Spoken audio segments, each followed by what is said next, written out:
While I was in the delivery room bringing our daughter into the world, my husband of 8 years was signing away my rights to our family home.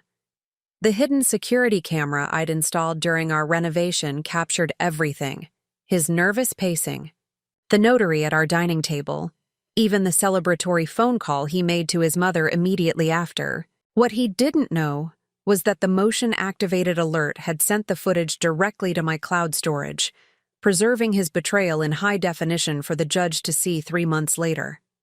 Before we jump back in, tell us where you're tuning in from.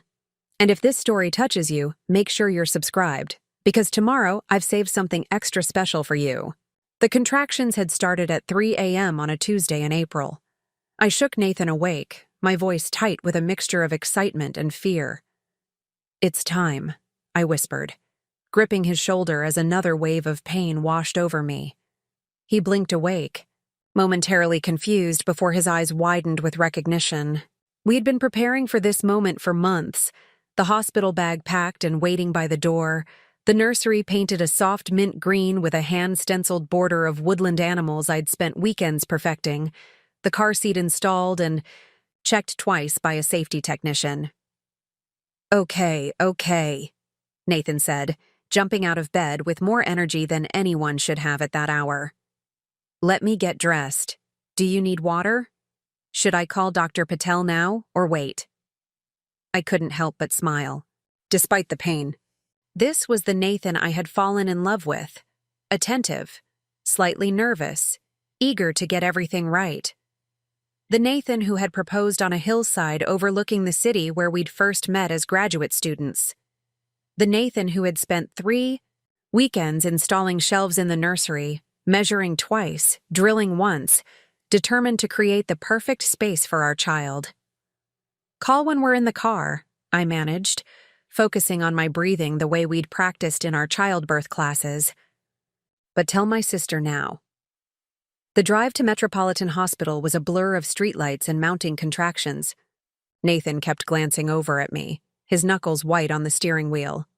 "You're doing great, Elise," he assured me, his voice steady despite the worry in his eyes. "We're almost there." I nodded, unable to speak as another contraction gripped me. They were coming faster now, more intense than I had imagined possible. By the time we arrived at the hospital, I was fully dilated. Everything was happening more quickly than our birth plan had anticipated. "Mrs. Donovan is progressing rapidly," I heard the nurse tell Dr. Patel when she arrived. "The baby's heartbeat is strong, but I think we're looking at an imminent delivery." Nathan was by my side, holding my hand, wiping my forehead with a cool cloth.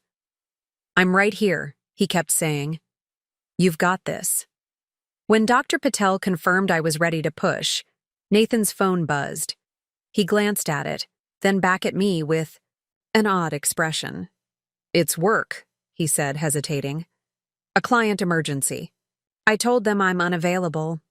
"But—" "Go," I said between breaths. "Take the call in the hallway. Be quick."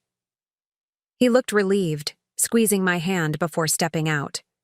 When he returned 5 minutes later, there was something different about him, a nervous energy that seemed out of place even in the anxious atmosphere of the delivery room. "Everything okay?" I asked, momentarily distracted from my pain. "Fine," he said too quickly. "Just a misunderstanding about the Peterson contract. Nothing that can't wait." I didn't have time to question him further as the most intense contraction yet overtook me. Dr. Patel positioned herself at the foot of the bed. "All right, Elise, on the next contraction, I need you to push," she instructed. The next hour was a symphony of pain, encouragement, and focused effort.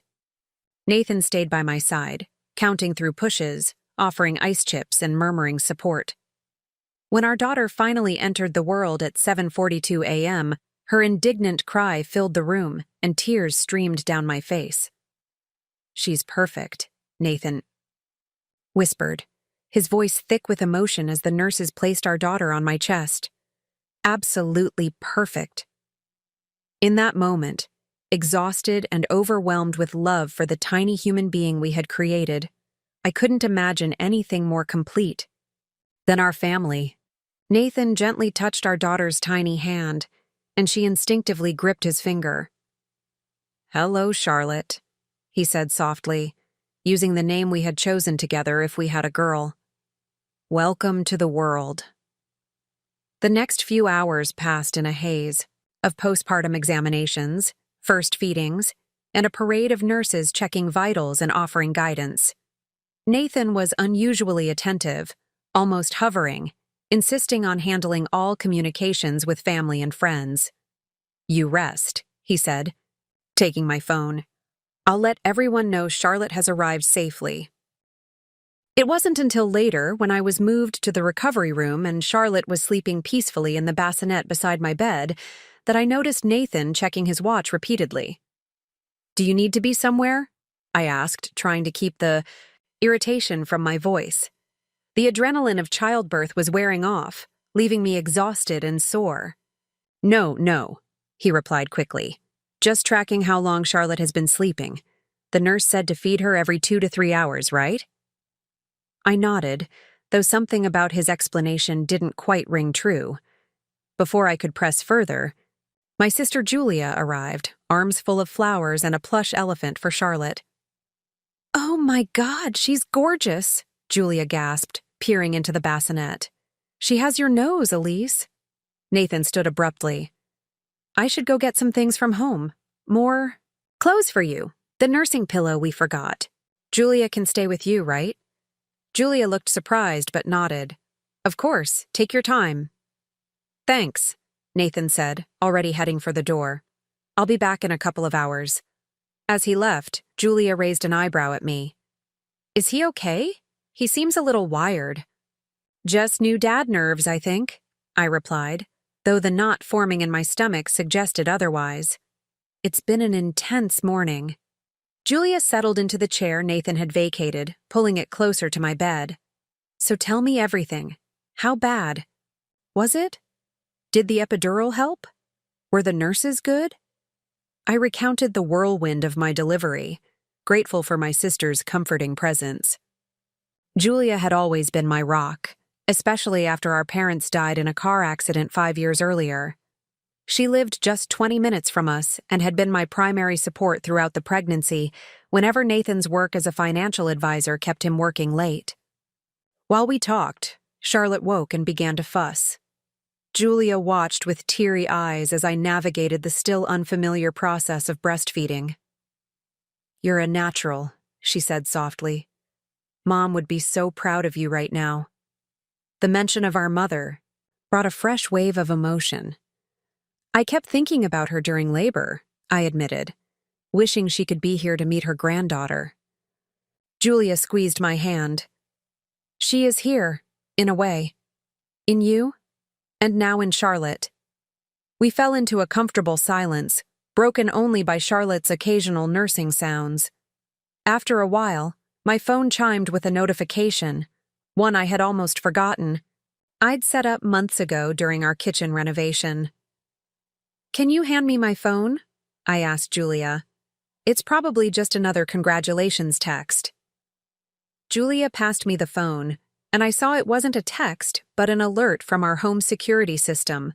Motion detected in the dining room. Nathan must be home gathering the items he'd mentioned. Without thinking much of it, I tapped on the notification, expecting to see my husband collecting my things. Instead, the live feed showed Nathan sitting at our dining room table across from a woman I didn't recognize. She was dressed professionally and had documents spread out between them. I turned up the volume. "Just need your signature here and here," the woman was saying, pointing to various places on the papers.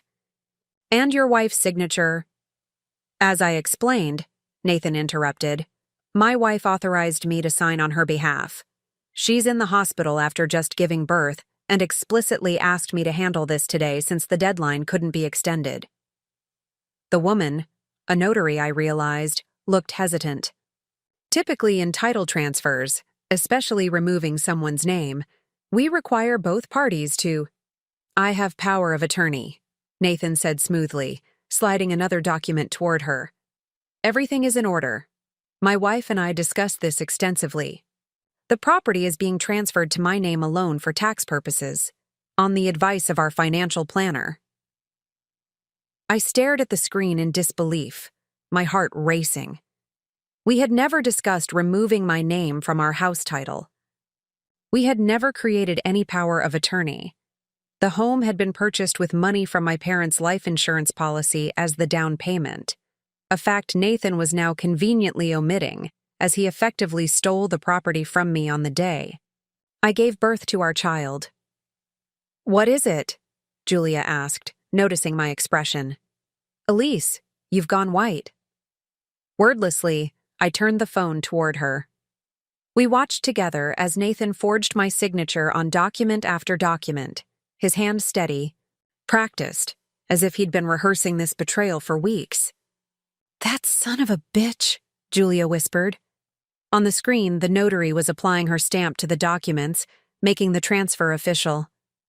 Nathan gathered the papers, his expression shifting to one of relief as he walked the woman to the door. Once she left, he pulled out his phone. "Mom, it's done," he said, his voice carrying clearly through my phone's speaker. "The house is solely in my name now. Yes, she's still at the hospital with the baby. No, she has no idea. By the time she finds out, it'll be too late to contest it." I felt physically ill, the pain of this betrayal somehow more acute than the childbirth I'd endured hours earlier.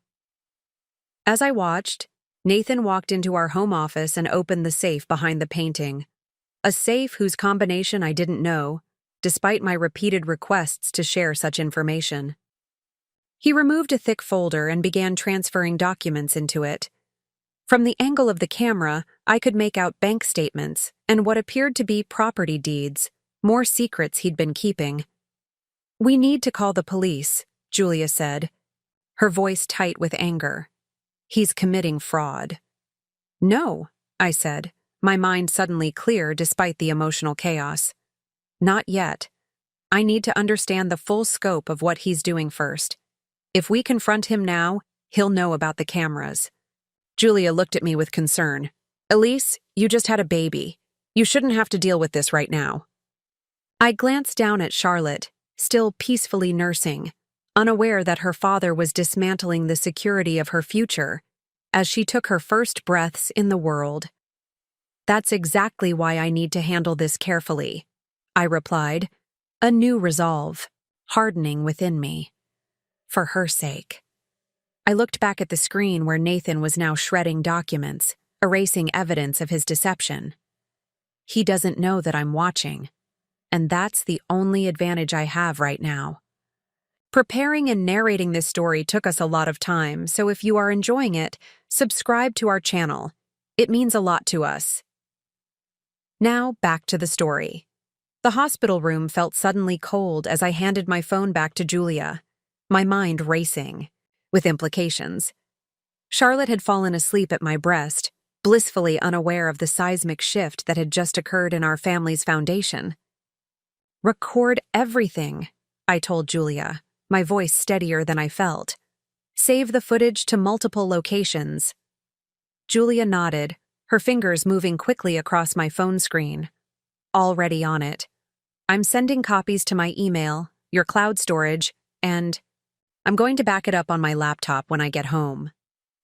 The methodical way we responded might have seemed strange to an outsider. There were no tears, no hysterical outbursts, just a focused efficiency born from shock. But beneath my calm exterior, molten anger was pooling, hardening my resolve with each passing moment.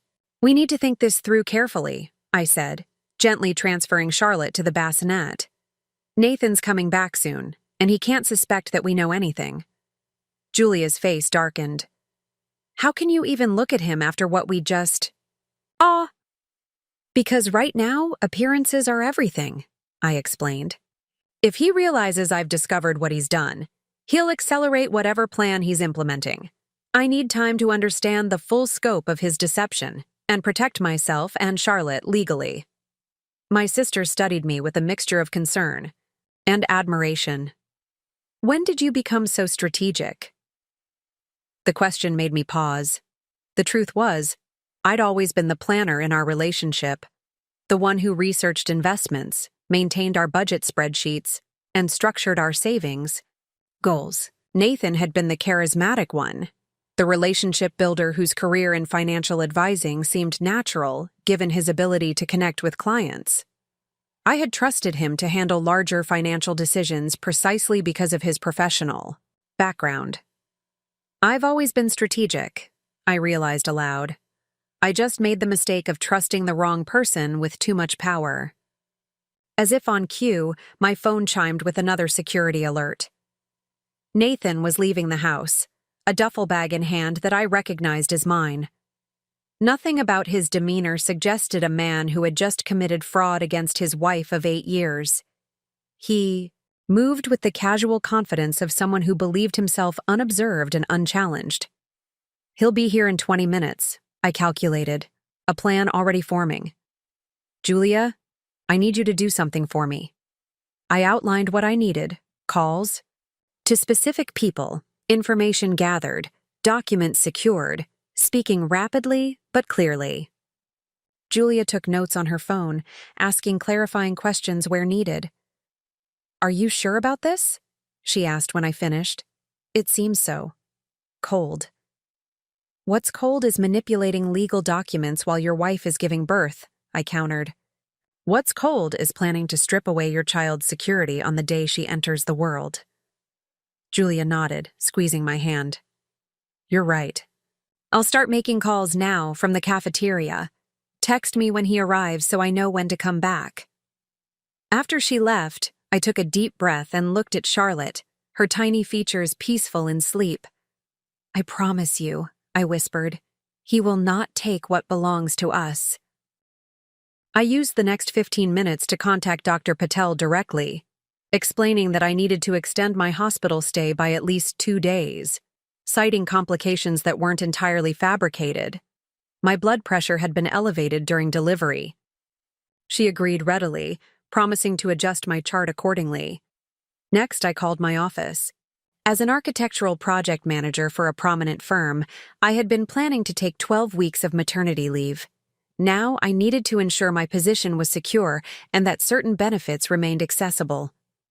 Congratulations, Elise. My boss, Marcus, exclaimed when I reached him. How's the baby? She's perfect, I replied, infusing my voice with new mother joy I no longer felt. I just wanted to confirm my leave paperwork is all processed correctly. All set, Marcus assured me. Your job is secure, benefits continue uninterrupted, and we can't wait to meet little Charlotte when you're ready for visitors. One more thing, I added, trying to sound casual. Could you email me copies of my last year's performance reviews and salary documentation? I'm updating our family files while I have downtime in the hospital. If Marcus found the request odd, he didn't show it. Sure thing. I'll have HR send everything over today. I had just ended the call when Nathan appeared in the doorway, carrying my duffel bag and wearing a broad smile that now seemed like a grotesque mask. How are my girls? He asked cheerfully, setting the bag down and approaching the bassinet with seemingly genuine affection. I forced a tired smile, channeling all my acting abilities. We're good. Charlotte's been sleeping peacefully. How was traffic? Not bad, he replied, his attention on our daughter. Has she eaten again? About an hour ago, I said, watching him carefully.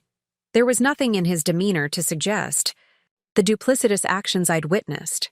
This was the man I thought I'd married, attentive and caring. The disconnect between what I knew and what I was seeing made me feel slightly disoriented, as if I were experiencing some form of psychological vertigo. You look exhausted, Nathan observed, finally turning his attention to me. Have you slept at all? Not really, I admitted truthfully.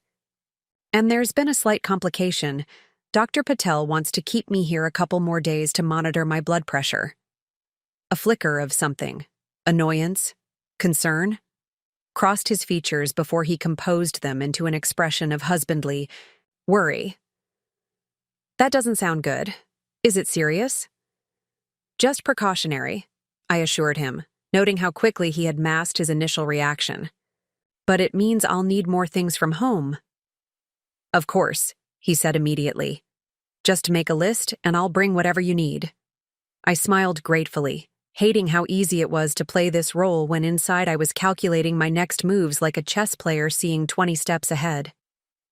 Thank you. Julia's been amazing, but I know she has to get back to work tomorrow. That's what husbands are for, Nathan replied, taking my hand. The touch I had once found comforting now made my skin crawl, but I returned the gentle pressure of his fingers. Actually, I said, allowing exhaustion to seep into my voice, would you mind watching Charlotte for a bit while I shower? I feel like I need to wash away the delivery room. Go ahead, he encouraged. Take your time. We'll be fine. In the small hospital bathroom, I turned on the shower and sat fully clothed on the closed toilet lid, pulling out the second phone. Julia had slipped to me before leaving, her old device, newly activated with a prepaid SIM card. Moving quickly, I sent secure messages to the 3 people Julia had contacted on my behalf: a forensic accountant who specialized in financial fraud, a family law attorney with experience in emergency filings, and a private investigator recommended by a colleague who had gone through a contentious divorce. The responses came back quickly, confirming appointments for video consultations that would occur during Nathan's work hours over the next 2 days. The attorney had already started preparing emergency injunctions based on the video evidence Julia had forwarded. I allowed myself 5 minutes to process what was happening, 5 minutes to acknowledge the grief of discovering that the life I thought I had was an elaborate fiction, that the man I had chosen to father my child was capable of calculated betrayal. Tears came hot and fast, but silently. I covered my mouth with a towel to muffle any sounds that might escape. When the 5 minutes elapsed, I washed my face with cold water, changed into clean clothes, and emerged from the bathroom with wet hair and the demeanor of a tired new mother who had enjoyed a refreshing shower. Nathan was standing by the window, Charlotte cradled expertly in his arms as he pointed out city landmarks she couldn't possibly see or understand. And that tall building with the spire is where Mommy designs beautiful spaces for people, he was telling her softly. And over there is the park where we'll take you to play when you're bigger. The tender scene nearly broke my composure. How could the same man who spoke so lovingly to our daughter be the one I'd watched committing fraud against me hours earlier? What kind of compartmentalization allowed him to betray his family with one hand while cradling his newborn with the other? She seems to like your voice, I commented, forcing warmth into my tone as I approached them. Nathan smiled down at Charlotte. She's incredible, isn't she? I can't believe we made something so perfect. Yes, I agreed, the irony of his statement not lost on me. Perfect. Julia returned shortly after, carrying coffee and a bag from the hospital gift shop. If Nathan noticed the subtle shift in her demeanor toward him, he didn't comment on it. I should head to the office for a few hours, he announced after Julia had settled in. End of quarter reports are due, and with the baby coming a week early, I'm behind on client portfolios. Of course, I nodded, secretly relieved. His absence would give me time to continue organizing my counter-strategy without maintaining the exhausting pretense of normalcy. We'll be fine here with Julia. Nathan kissed Charlotte's forehead, then mine, and headed for the door. Call if you need anything. I'll be back this evening with dinner. The moment he left, Julia turned to me. How are you doing this? I could barely look at him without wanting to scream. I glanced down at Charlotte, now awake and gazing at the world with the unfocused curiosity of newborns. For her, I said simply. And because right now, information is power. The longer he thinks I'm in the dark, the more evidence we can gather. The attorney is impressive, Julia reported, keeping her voice low. She's already drafting emergency motions based on the video footage. The forensic accountant wants access to all your financial records as soon as possible. I nodded, mentally cataloging what I could access remotely versus what might be in Nathan's control. What about the investigator? He thinks there's more, Julia said grimly. Based on the calculated nature of what Nathan did today, he suspects this isn't isolated behavior. The investigator's instinct aligned with my own growing suspicion. The confident way Nathan had forged my signature, the prepared power of attorney, document, the practiced lies to the notary, none of it suggested a first-time offender. I believe it, I said quietly. You don't wake up one day and suddenly decide to steal your wife's house while she's giving birth. This has been building for some time. Julia hesitated, then asked the question I'd been avoiding. Do you think, is there someone else?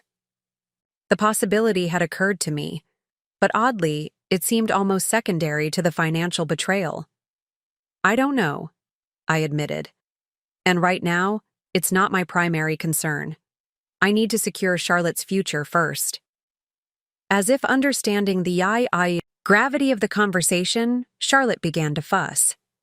I lifted her from the bassinet, marveling at how natural it felt to respond to her needs despite the chaos unfolding around us. You know what's strange? I said as I adjusted her against my shoulder. In some twisted way, I'm almost grateful this happened now, when Charlotte is too young to remember any of it. By the time she's old enough to understand, this will be a chapter we've already closed. Julia watched me with concern. You're in shock, Elise. It's okay to be devastated.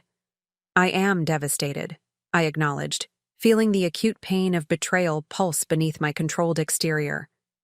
But I'm also clearer than I've ever been. Nathan made a critical mistake today. He showed me exactly who he is at precisely the moment when I have the most motivation to fight back.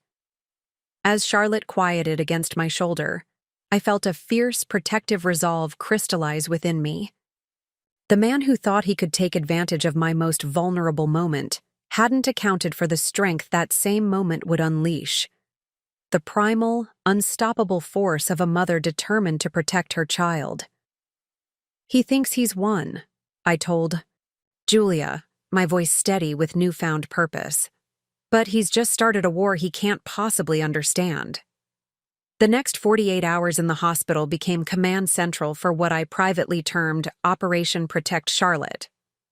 Between feedings and medical checkups, I orchestrated a meticulous investigation into our financial life, uncovering layers of deception that made the house title transfer seem like merely the tip of an iceberg of betrayal. The forensic accountant, Leah Winters, conducted our first video consultation while Nathan was at his office, and Julia sat guard by my door. Looking at Leah's professionally neutral expression on my borrowed phone screen, I felt a strange sense of validation when she didn't seem shocked by what she was discovering. Unfortunately, Mrs. Donovan, what you're describing is not uncommon, she explained, her fingers flying across her keyboard as she accessed the financial records I'd provided remotely. Based on the bank statements you've shared, I'm seeing several red flags dating back approximately 14 months. 14 months, I repeated, processing the timeline. That's when I became pregnant. Leah paused, her eyes meeting mine through the screen. That timing may be significant. In my experience, major life changes often trigger financial manipulation in individuals who've been contemplating such actions. She directed my attention to unusual transfers from our joint savings account to an unfamiliar entity called Meridian Consulting. Small amounts at first, $2,000 here, $3,500 there, building to larger sums as my pregnancy progressed. This entity doesn't appear in any business registry I can access, Leah noted. It's likely a shell corporation, or possibly an account established under a business name but actually controlled by an individual. Nathan, I supplied, mentally calculating the total. Nearly $87,000 had disappeared through these transfers over the past year. Most likely, Leah agreed. But we'll need more evidence to confirm. Can you access your joint tax returns? Could, thanks to my methodical habit of keeping digital copies of all important documents. What I found there was even more disturbing. Our most recent return showed significant reductions in Nathan's reported income compared to previous years, despite his frequent mentions of new high-value clients and performance bonuses.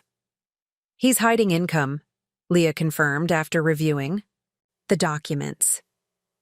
Possibly offshore accounts or unreported cash payments. The house transfer makes more sense in this context. It's part of a larger strategy to shield assets. My mind reeled with implications. The man I'd married, the man I'd trusted with our financial future, had been systematically siphoning away our security, potentially since the moment he learned he was going to become a father. What's the end game? I asked Leah. What's the purpose of all this maneuvering? Based on the patterns I'm seeing, she replied carefully, this resembles preparation for a clean exit, financially speaking. Removing your name from assets, establishing separate funds, underreporting income. These are classic moves someone makes when planning to leave a relationship while maintaining maximum financial advantage. The clinical assessment hit me with surprising force. Despite the video evidence of Nathan's betrayal, some part of me had been searching for an alternative explanation. Perhaps he was facing some secret gambling debt or had made poor investments he was too ashamed to disclose. The idea that this was all strategic preparation to abandon Charlotte and me was both devastating and clarifying. What do we do now? I asked, grateful that my voice remained steady. Document everything, Leah advised. I'll continue tracing these transfers and identifying hidden assets. Meanwhile, you should secure copies of all financial records you can access without alerting him. Bank statements, investment accounts, property records, insurance policies, anything with both your names on it. After ending the call with Leah, I immediately connected with Rebecca Santos, the family law attorney Julia had contacted. Unlike Leah's professional detachment, Rebecca's approach was warmly strategic, her determination evident in her rapid-fire questions and direct advice. The video evidence is extraordinarily compelling, she confirmed, referring to the footage of Nathan transferring the house title. I've already prepared emergency motions to invalidate the transfer based on fraudulent representation and forgery. We can file these immediately, or we can wait to incorporate them into a larger legal strategy, depending on your preferred timeline. What would you recommend? I asked, adjusting Charlotte as she stirred against my chest. Rebecca considered the question carefully. Normally, I'd advise immediate action to protect your assets. However, given the evidence of broader financial manipulation that your accountant is uncovering, there may be strategic advantage in allowing Mr. Donovan to operate under the assumption that his maneuvers remain undetected. She leaned closer to her camera. Mrs. Donovan, the moment we file any legal action, he'll know you're aware of his activities. He'll likely accelerate any plans to hide assets or create barriers to your financial security. If you can maintain the appearance of ignorance while we build a comprehensive case, we'll be in a much stronger position. The thought of continuing to pretend ignorance around Nathan made my stomach churn, but the strategic logic was undeniable. How long? I asked. 2 weeks, Rebecca suggested. Give your accountant time to trace the money. Give our investigator time to establish patterns of behavior.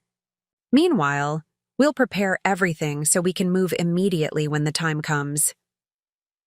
2 weeks of living with a stranger who wore my husband's face. 2 weeks of accepting his kisses and pretending we were a normal family, welcoming our first child. The prospect was daunting, but I'd endured 9 months of pregnancy and childbirth. I could certainly manage 14 more days of deception in service of securing Charlotte's future. 2 weeks, I agreed, but I want everything in place so we can move quickly if necessary. Rebecca nodded approvingly. That's wise. Sometimes these situations can escalate unexpectedly. Now, let's discuss your immediate priorities once you leave the hospital. Together, we created a detailed action plan, documents to secure, accounts to monitor, evidence to gather. Rebecca explained the legal protections available to me and outlined the likely scenarios once we initiated formal proceedings. One more thing, she added before concluding our call. Does your husband know about the security cameras in your home? No, I replied. I had them installed during our kitchen renovation last year when we had various contractors coming and going. Nathan was traveling for work during most of the installation. The system alerts only come to my phone. Perfect, Rebecca said. That's a significant advantage. Make sure he remains unaware of their existence, and consider installing additional cameras in areas where important documents might be stored or discussions might occur.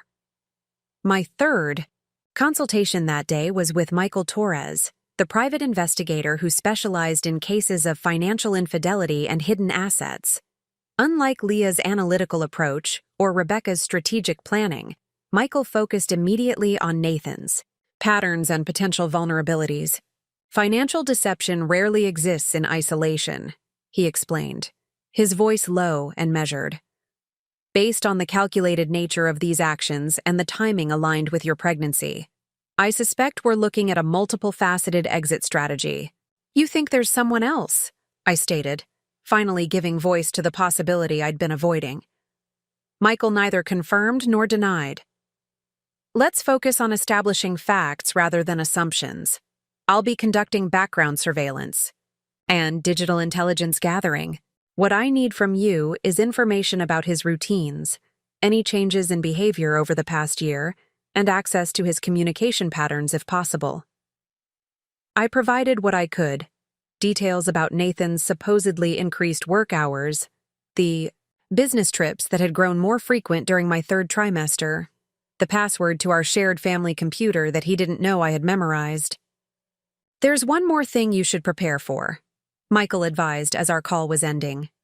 Based on my experience with similar cases, when confronted, individuals who have engaged in this level of deception often attempt to flip the narrative, claiming they were forced into these actions by some fault of their spouse. Begin documenting your own activities now, establishing clear timelines and evidence of your movements and communications. It may seem unnecessary, but such documentation can be invaluable if he attempts to create false counter-narratives. After ending the call, I sat in silence, absorbing everything I'd learned. Charlotte slept peacefully beside me, oblivious to the strategic warfare being planned around her future security.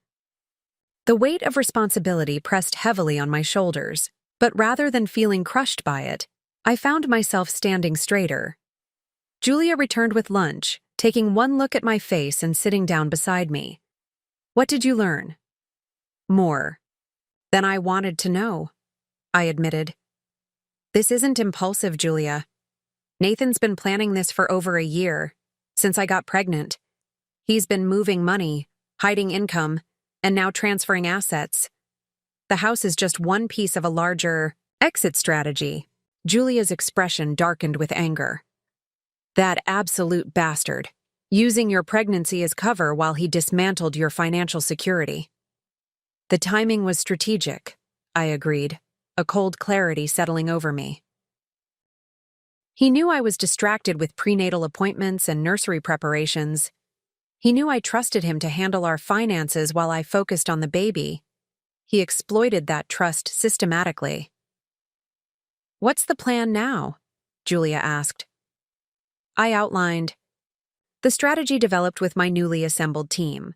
2 weeks of gathering evidence while maintaining the illusion of normalcy, followed by coordinated legal action once we had tracked as many hidden assets as possible. Can you really do that? Julia wondered. Pretend everything is normal around him? I looked down at Charlotte, drawing strength from her peaceful presence. For her, I can do anything. Besides, Nathan has been acting for over a year. Now, it's my turn to give the performance of a lifetime. Julia squeezed my hand supportively. The difference is, You're acting to protect your child. He's acting to abandon his. The distinction resonated deeply.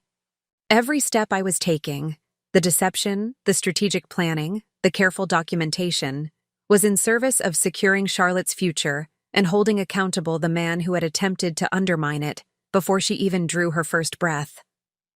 As evening approached and Nathan's return to the hospital grew imminent, I mentally prepared myself for the role I needed to play. No longer was I simply Elise Donovan, new mother recovering from childbirth. I was now also detective, strategist, and protector, gathering evidence while projecting an image of vulnerability and ignorance. When Nathan arrived carrying takeout from my favorite restaurant and a small stuffed bear for Charlotte, I greeted him with a tired smile that revealed nothing of the fire burning beneath my surface. The game had changed, but he didn't know it yet.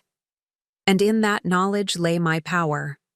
A power I intended to wield with precision and purpose when the moment came to reveal that his betrayal had been witnessed, documented, and would soon be answered with the full force of justice.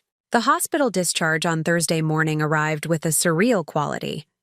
Nurses helped me gather our belongings and provided final instructions for Charlotte's care, while Nathan loaded our bags into the car with an attentiveness that now felt like an elaborate performance. I sat in the wheelchair holding Charlotte, a hospital policy for all new mothers regardless of their physical condition, watching him move efficiently through the discharge process. "Ready to go home, Mrs. Donovan?" the nurse asked cheerfully as she wheeled us toward the exit. Home.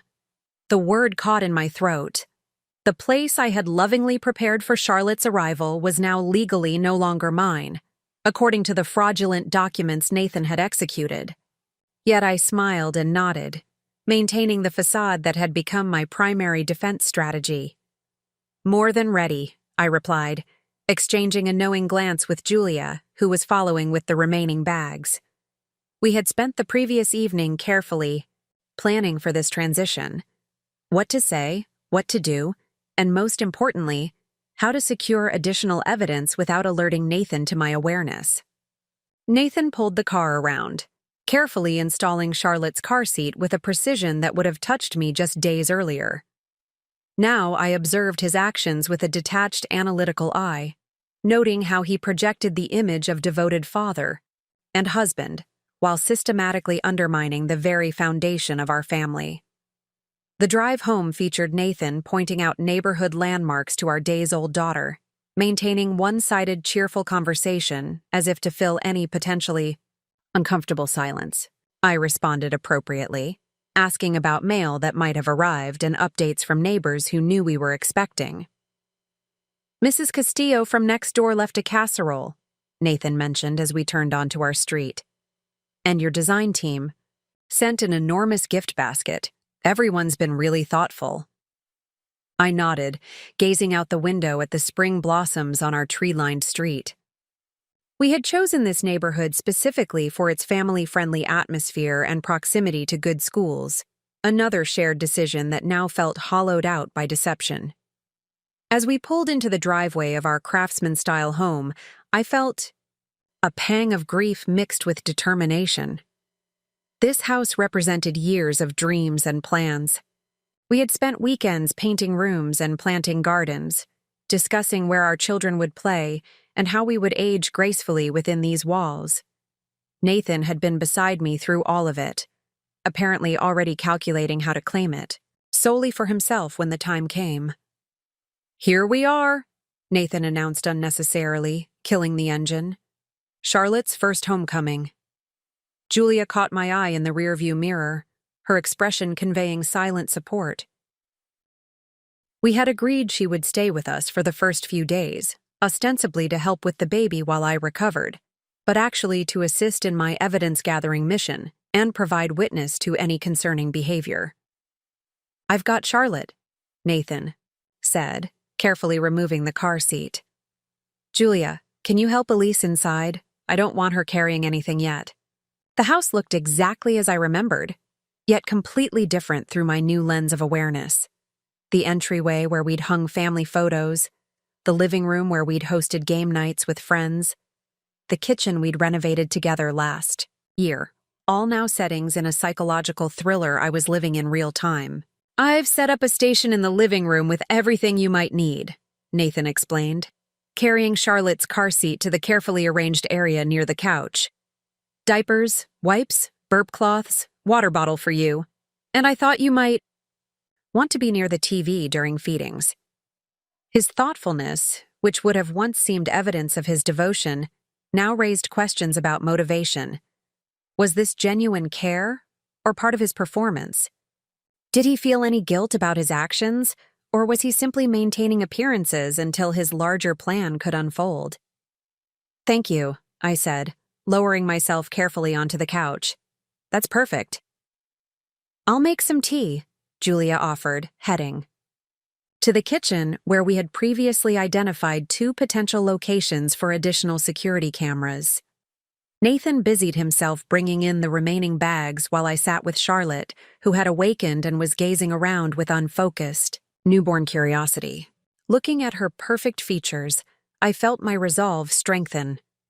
Whatever happened next, whatever Nathan had planned, I would ensure that Charlotte's future remained secure. "Your mom texted," Nathan mentioned casually, setting down the last bag.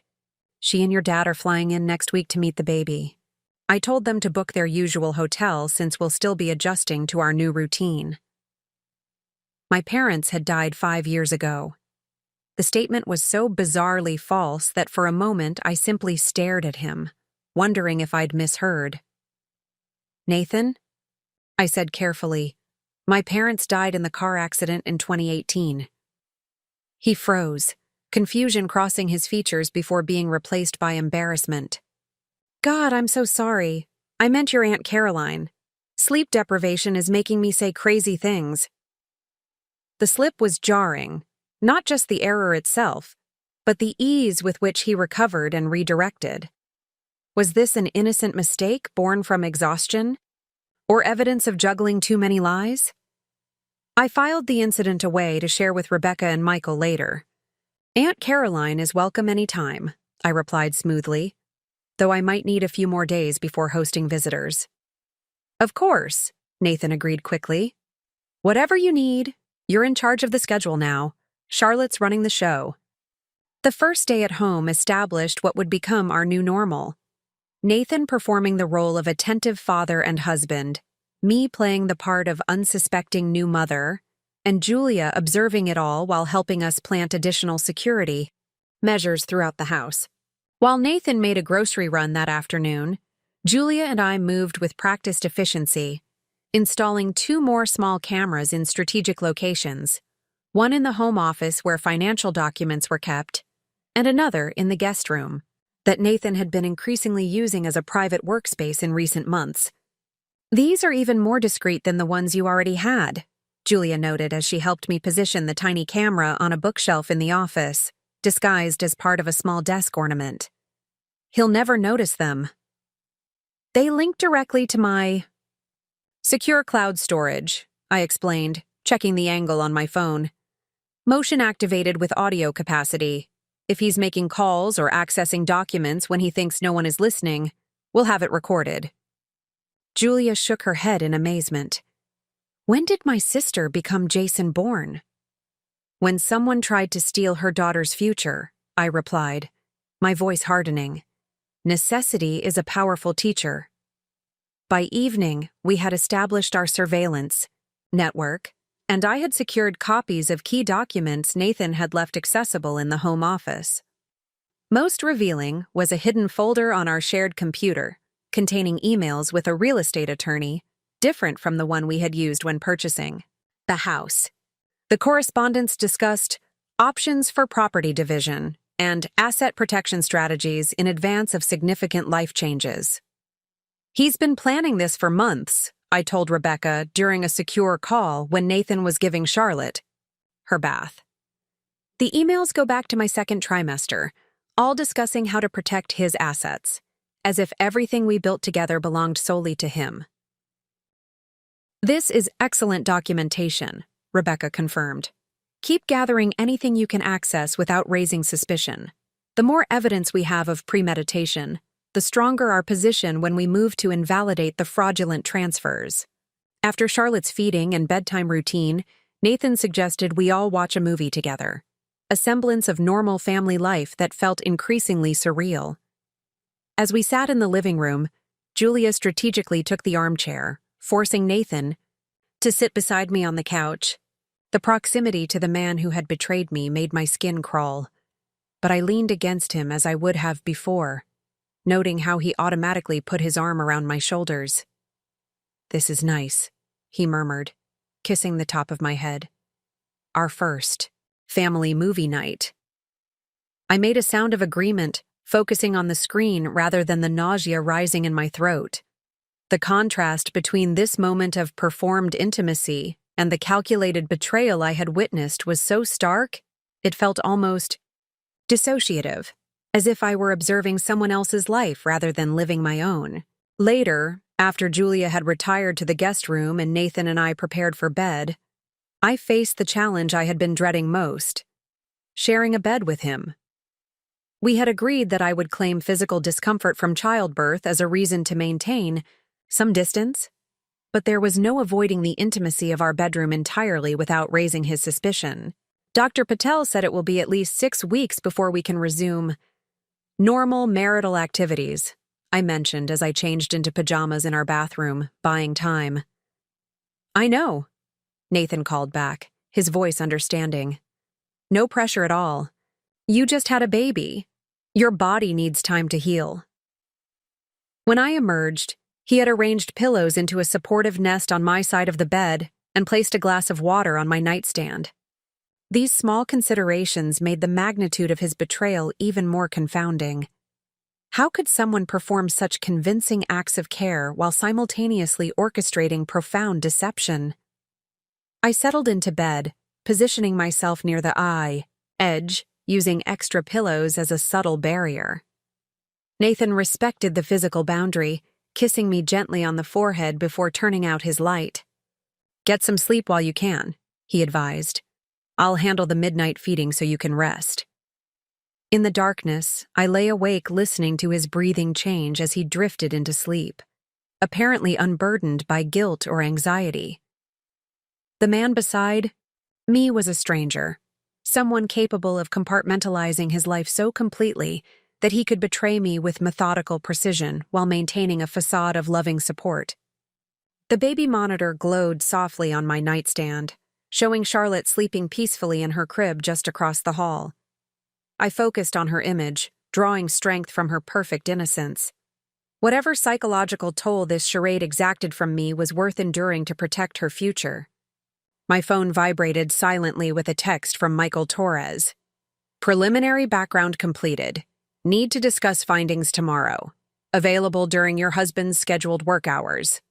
I replied with a simple confirmation, then deleted the exchange. According to our established protocol. The message suggested Michael had already uncovered something significant, something he preferred to discuss rather than text about. As dawn approached and Charlotte woke for her feeding, I moved quietly to her room, lifting her from her crib with a sense of profound connection. While I nursed her in the rocking chair, watching her tiny features in the soft glow of the nightlight, I made her a silent promise. "I won't let him take what's yours," I whispered. "The truth has been recorded, the evidence is building, and when the moment comes to act, we'll be ready. This house, our security, the future we deserve, I'm fighting for all of it. And unlike him, I fight with truth on my side." Charlotte's eyes drifted closed as she continued nursing, unaware of the battle being waged around her. But one day, I would tell her this story, not as a tale of victimhood, but as a testament to resilience. I would teach her that our greatest strength often emerges precisely when someone expects us to be at our weakest, and that justice, while sometimes delayed, arrives with greater force when it has been meticulously prepared for. The morning routine established itself with a disconcerting domesticity. Nathan rose early, prepared coffee for everyone, and spent 30 minutes holding Charlotte before dressing for work. His performance of devoted fatherhood was flawless, taking photos to share with colleagues, changing diapers without complaint, speaking to our daughter in the gentle voice of someone truly besotted. "I'll be home by 5, he promised, kissing Charlotte's forehead before turning to me. "Call if you need anything at all. Client meetings can be rescheduled." I nodded, accepting his kiss with practiced ease. "We'll be fine. Julia's here and my recovery is going well." As soon as Nathan's car disappeared down the street, I exchanged a glance with Julia. "We have approximately 8 hours, I said, already moving toward my laptop. "Let's make them count." My first priority was connecting with Michael Torres, who had suggested his findings warranted direct discussion. Within minutes, his face appeared on my screen, expression professionally neutral, but with an undercurrent of concern that immediately heightened my alertness. "Mrs. Donovan," he began, "I appreciate your time this morning. I've completed preliminary background work on your husband's activities over the past 18 months, and there are several patterns you should be aware of." My stomach tightened. "Go ahead." Michael shared his screen, displaying a detailed timeline. "Let's start with the financial irregularities your accountant identified. The transfers to Meridian Consulting. I've traced this entity to a Delaware corporation established 20 months ago with a registered agent that specializes in privacy protection." "Can you determine who actually controls it?" I asked. "That's where it gets interesting," Michael replied. "The beneficial ownership is concealed through several layers, but I've connected it to another entity called Phoenix Holdings, which purchased a property in Lake Forest 6 months ago." He showed me images of a modern townhouse in an upscale community about 40 minutes from our home. A sleek, minimalist space that looked nothing like the traditional aesthetic Nathan and I had always preferred. "Property records show it was purchased for cash," Michael continued. "No mortgage. The interior was completely renovated immediately after purchase. High-end finishes, custom closets, home office, nursery." The word landed like a physical blow. "Nursery?" I repeated. Michael nodded grimly. "Yes, and this is where the financial trail connects to other concerning patterns." He shifted to another document, a calendar visualization showing Nathan's movements based on credit card transactions, phone location data, and employment records I had provided. The highlighted dates show consistent presence at this Lake Forest property, typically on days when your prenatal appointment records indicate you were occupied with medical visits.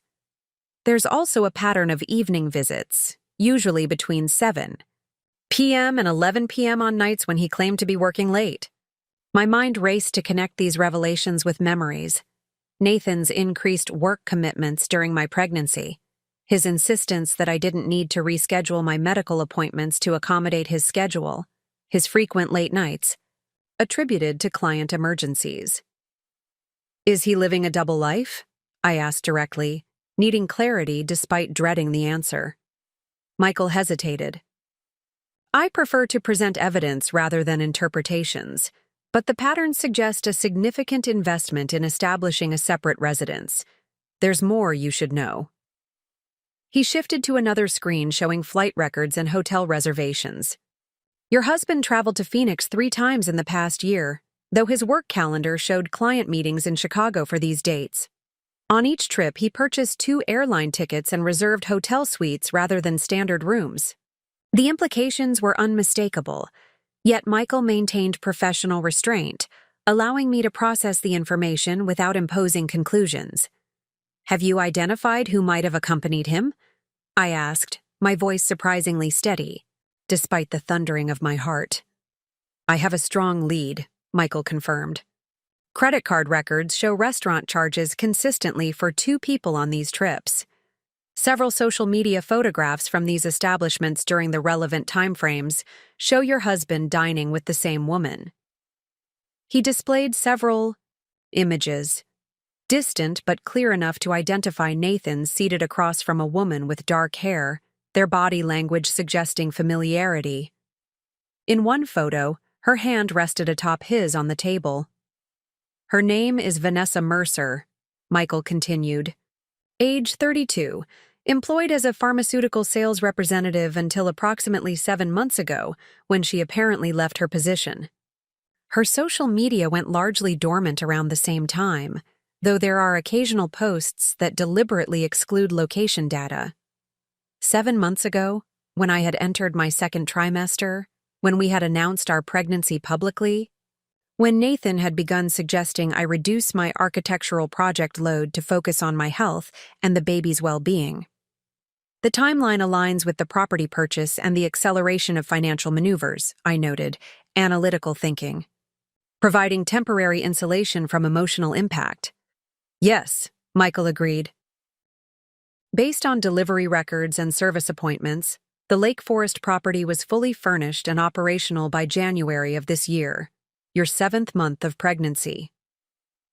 Another piece clicked into place: Nathan's unexplained absence during a weekend in January when he claimed to be at a financial planning conference in Milwaukee. He had returned unusually energized, attributing his good mood to productive sessions and networking opportunities. Is there any indication of Ms. Mercer's current status? I asked, the question deliberately vague, but Michael understood its implications. Her last gynecological appointment was at North Shore Medical Associates 4 weeks ago, he replied carefully. The practice specializes in high-risk obstetrics and maternal-fetal medicine. The revelation landed with stunning clarity. Nathan wasn't simply hiding assets or preparing to leave. He was establishing a parallel family, complete with another home and potentially another child on the way. The breathtaking scope of the deception momentarily overwhelmed my carefully maintained composure. Julia, who had been silently observing the call, placed a steadying hand on my shoulder. Breathe, Elise. Michael gave me a moment before continuing. There's one more significant finding. The law firm corresponding with Nathan about asset protection strategies also drafted a document filed with Cook County Court 2 months ago, a petition for name change for Vanessa Mercer to Vanessa Donovan, scheduled for approval next month. The audacity was almost incomprehensible.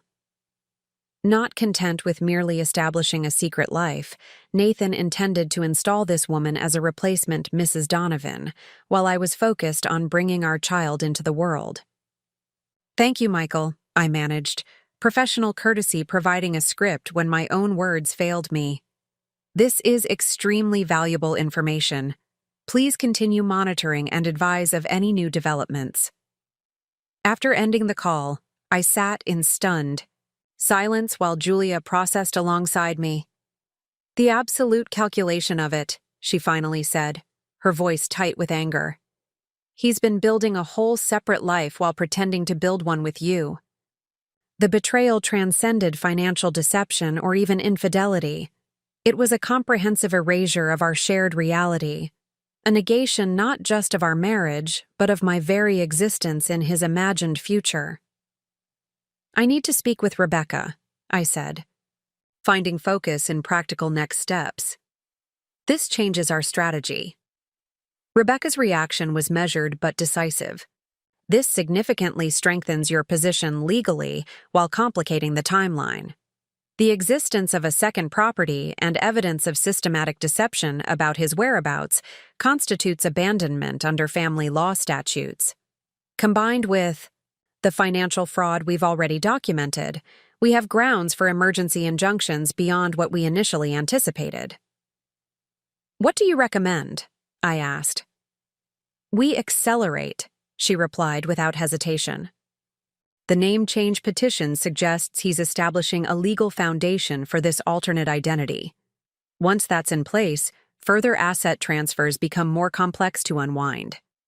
I suggest we file for emergency injunctions tomorrow, rather than waiting the full 2 weeks we initially discussed. The prospect of confronting Nathan sooner than planned sent a jolt of anxiety through me, quickly replaced by resolute determination. What do we need to do to prepare? I'll finalize the emergency petitions today, Rebecca explained. They'll include invalidation of the fraudulent house transfer, freezing of all joint assets, and exclusive possession of the marital home for you and Charlotte. The evidence of his alternative residence undermines any claim he might make about needing to remain in your home. We spent the next hour reviewing documentation and preparing for various scenarios that might unfold once legal proceedings began. When Charlotte woke hungry from her nap, I took a break to feed her, the ordinary act of mothering creating a surreal contrast to the extraordinary circumstances unfolding around us. "He's created an entire shadow life," I told Julia as I nursed Charlotte. "Not just hiding money or having an affair.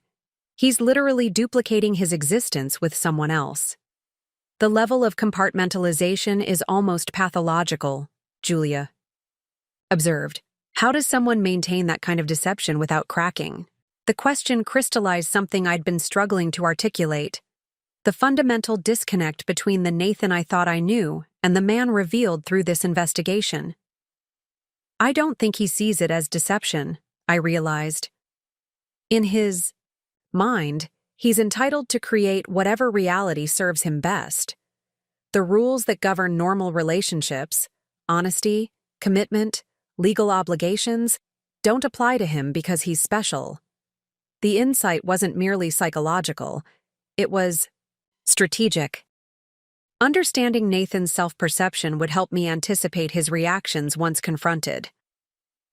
"He'll be shocked that I discovered the truth," I continued, "not because he thought his methods were foolproof, but because he never truly considered my agency or capabilities.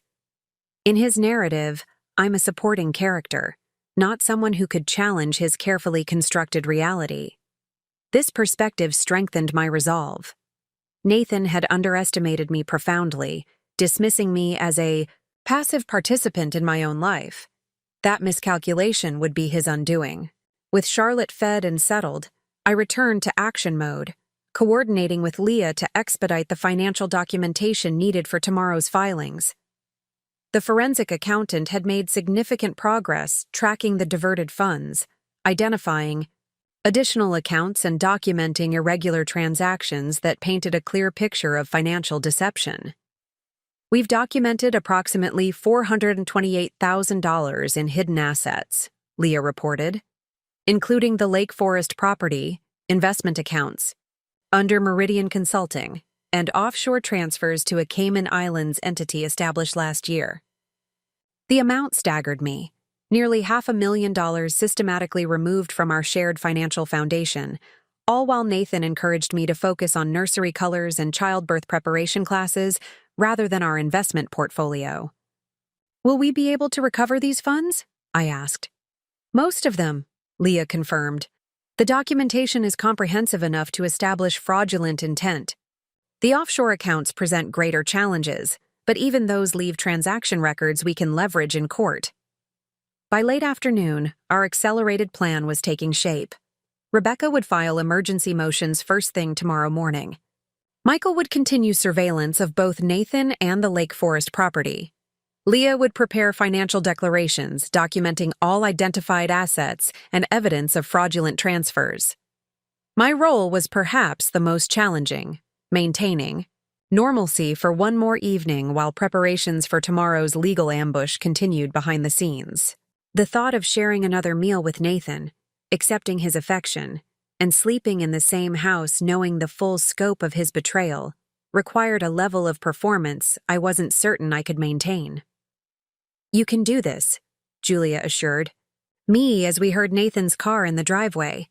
"One more night of playing your role, then he'll be playing defense for a change." As Nathan entered carrying takeout and flowers, "Just because you deserve them," he explained with a smile that now seemed grotesque in its inauthenticity, I channeled every ounce of self-control into presenting the image of contented new motherhood he expected to see. Over dinner, he shared stories from his workday, commented on Charlotte's apparent growth in just the few hours he'd been gone, and suggested a weekend drive to show our daughter the lakefront path where we used to walk during our early dating days. The casual planning for a family future he had systematically undermined created a cognitive dissonance that threatened to overwhelm my carefully maintained facade. Only by focusing on Charlotte, her needs, her future, the justice I was securing for her, could I maintain the performance required for a few more hours. As I prepared for bed that night, knowing it would be the last I would spend under the same roof as the man who had betrayed us so completely, I felt a surprising sense of calm certainty. Nathan had constructed an elaborate house of cards, assuming I would never discover its existence. Tomorrow, with a single legal filing, I would introduce the wind that would bring it all crashing down. Morning arrived with the crystalline clarity of purpose. I'd slept fitfully, hyper-aware of Nathan's presence beside me, but the discomfort of proximity to my betrayer was overshadowed by the knowledge that our positions would soon be dramatically reversed. As dawn broke, I slipped quietly from bed to tend to Charlotte, allowing Nathan to sleep until his alarm, his final hours of blissful ignorance. When he woke, the morning followed our newly established routine. Nathan prepared coffee while expressing amazement at Charlotte's alertness during her early feeding, followed by casual conversation about his day ahead.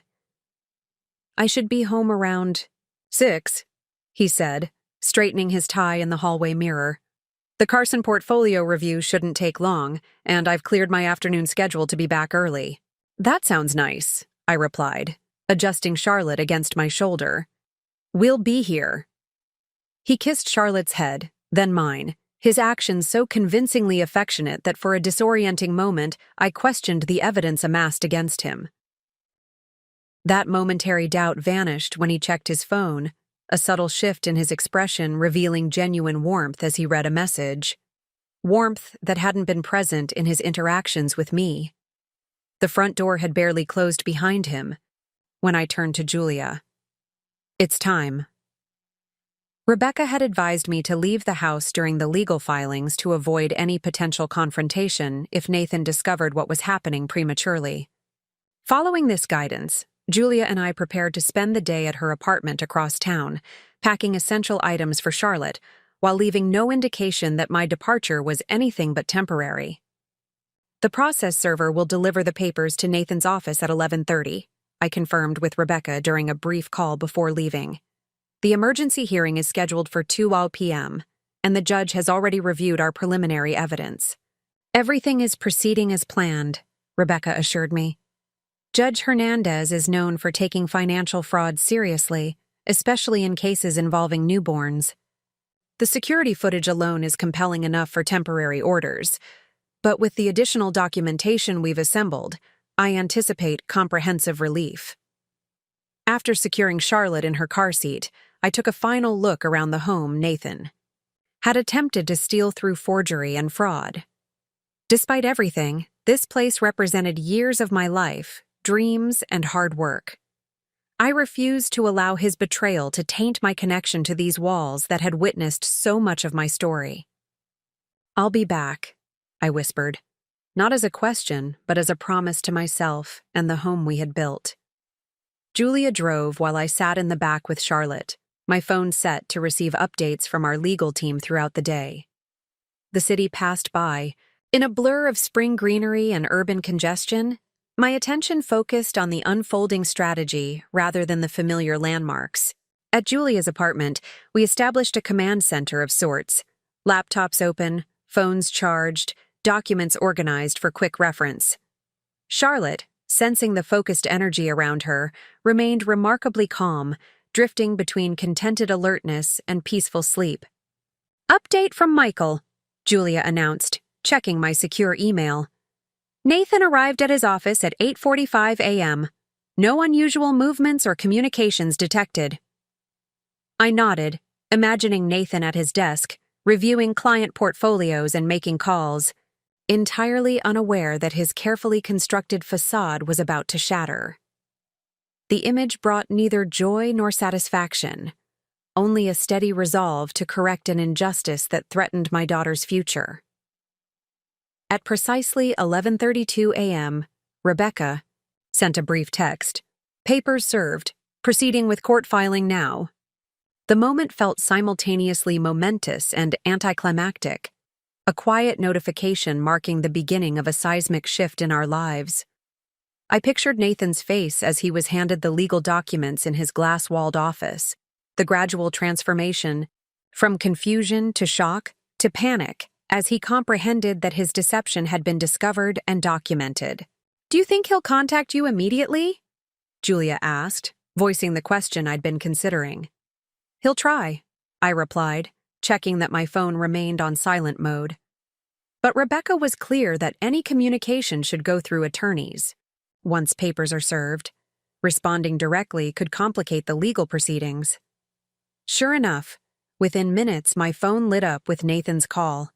I let it ring through to voicemail, then watched as text messages began arriving in rapid succession.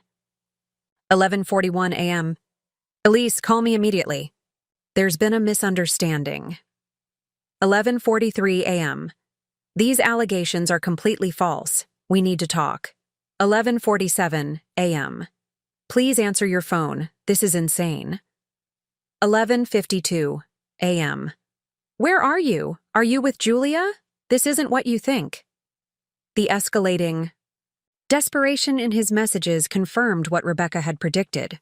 When confronted with evidence of his actions, Nathan would attempt to control the narrative through direct contact, bypassing legal channels to leverage emotional connection. "He's following the typical pattern," I noted to Julia, showing her the messages. "First denial, then minimization, now attempting to locate me physically." "Are you okay?" Julia asked, studying my face with concern. Seeing his reaction must be difficult, even knowing what he did. The question gave me pause. Was I okay? The man I had built a life with, the father of my child, was now sending increasingly frantic messages as his dual existence collapsed around him.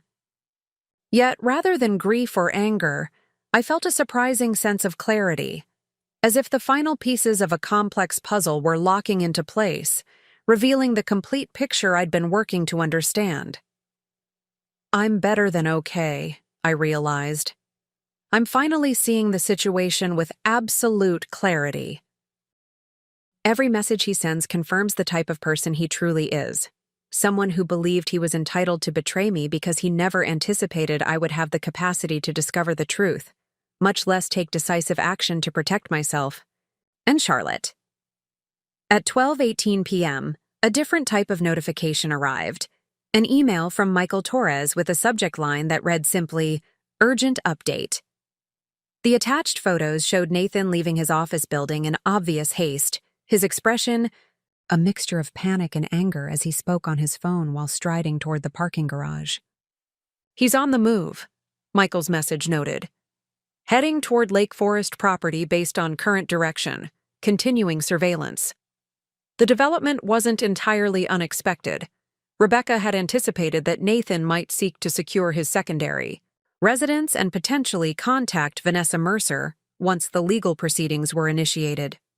This possibility had been factored into our strategy, with a second process server prepared to deliver papers to the Lake Forest address if necessary. "He's running to his other life," Julia observed, a note of disgust in her voice. "Not running," I corrected. "Attempting to salvage. He still believes he can contain this situation, protect his parallel existence while finding a way to discredit or undermine our legal action." The next hours unfolded with the measured pace of methodical justice. Michael provided regular updates tracking Nathan's movements to the Lake Forest property, while Rebecca prepared for the emergency hearing. Leah forwarded confirmation that all identified financial accounts associated with Nathan had been frozen pending the judge's ruling, a standard procedure in cases involving documented fraud. At 1:45 p.m., Rebecca called to review final details before entering the courtroom. The judge has already reviewed the video evidence and financial documentation. These emergency hearings typically last less than 30 minutes. Given the strength of our evidence, I anticipate favorable rulings on all requested relief. "What happens after the judge rules?" I asked, bouncing Charlotte gently as she began to fuss. "Assuming we receive the orders requested, they take effect immediately," Rebecca explained. "The house title will be provisionally restored to joint ownership pending final divorce settlement. You'll have exclusive possession of the marital residence. All marital assets remain frozen except for a reasonable monthly allowance for living expenses. Most importantly, a temporary restraining order will prevent Nathan from removing, transferring, or concealing any additional assets. The legal machinery was now in full motion, transforming the private betrayal I had discovered into a matter of public record and judicial intervention. There was something powerfully validating about this transition. Objective authorities reviewing the evidence and applying legal remedies to the harm Nathan had attempted to inflict. One more thing, Rebecca added. Given Nathan's pattern of deception and the existence of the second residence, I've also requested temporary emergency custody of Charlotte with supervised visitation for Nathan.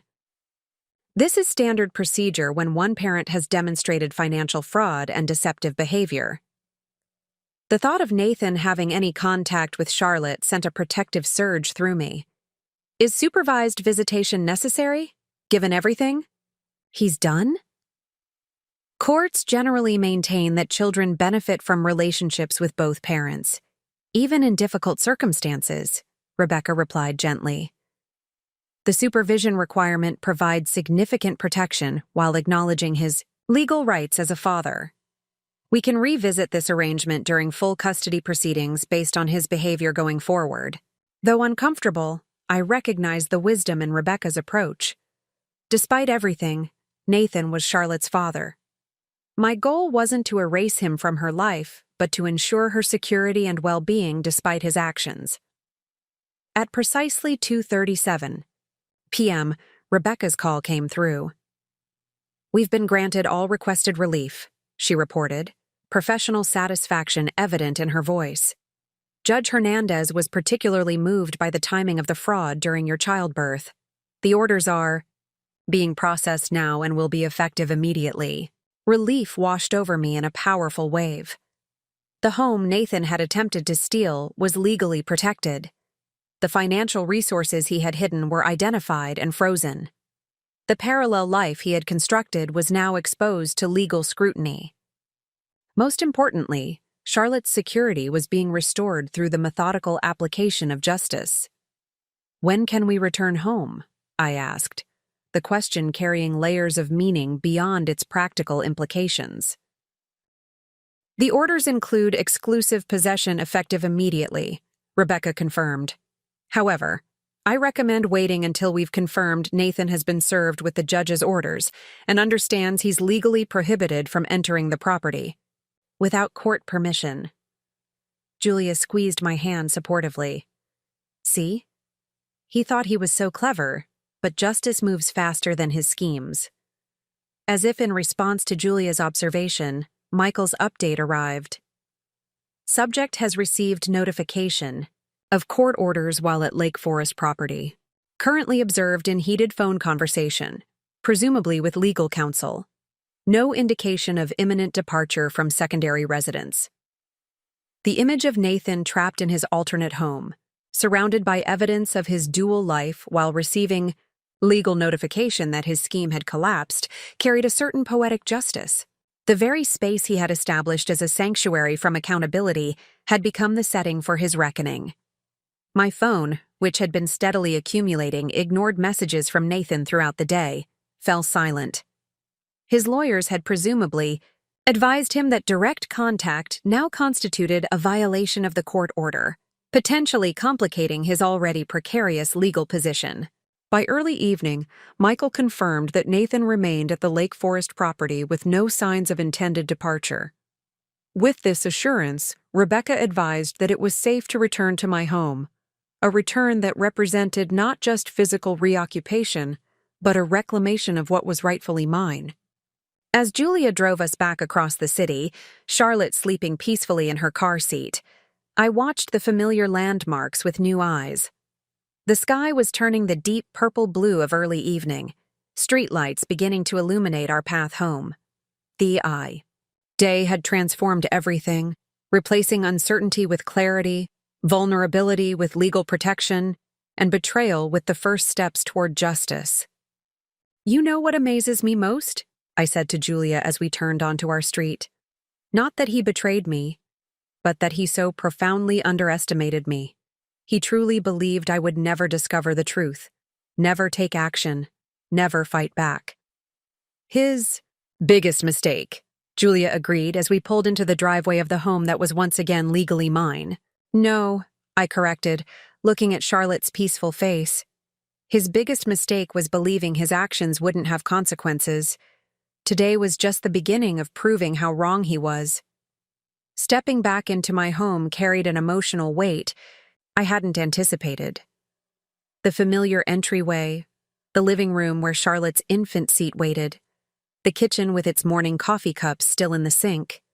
Everything looked exactly as we had left it mere hours ago, yet the context had fundamentally transformed. This was no longer a space contaminated by Nathan's betrayal, but a sanctuary secured through decisive action.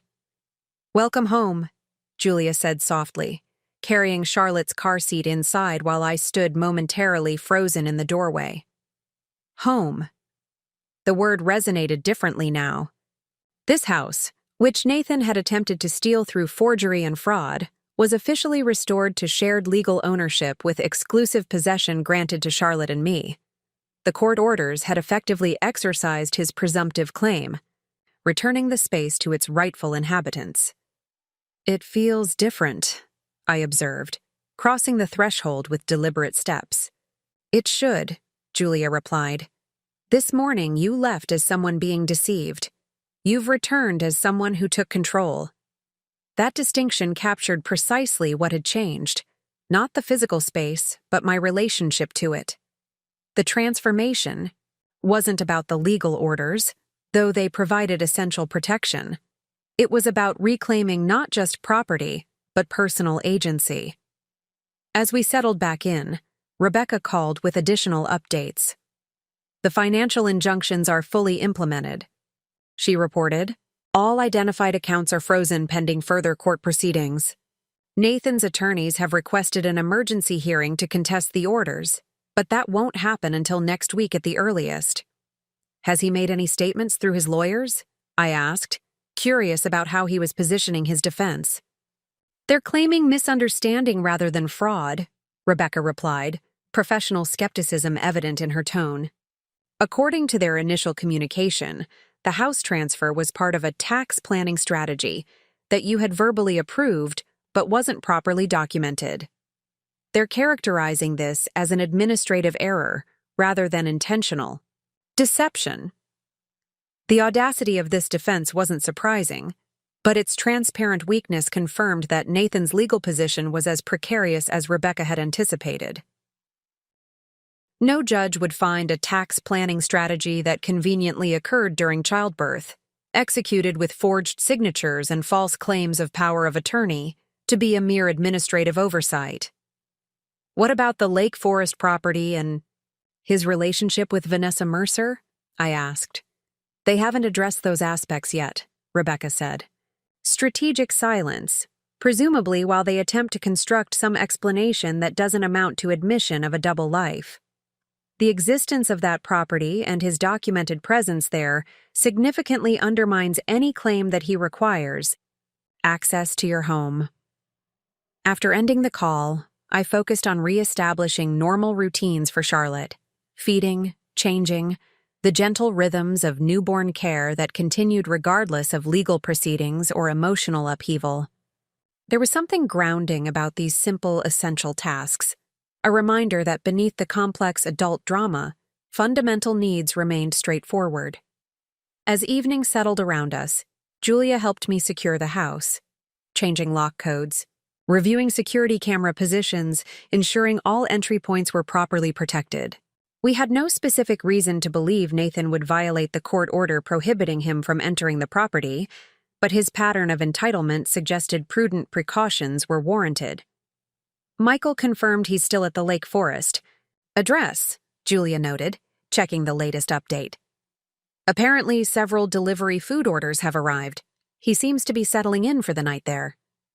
The image of Nathan confined to his alternate residence, the very space he had established for his parallel life, carried a certain symmetry. The sanctuary he had created for deception had become a gilded cage, the only property he could now legally access. After Julia left for the night, promising to return first thing in the morning, I found myself alone with Charlotte for the first time since discovering Nathan's betrayal.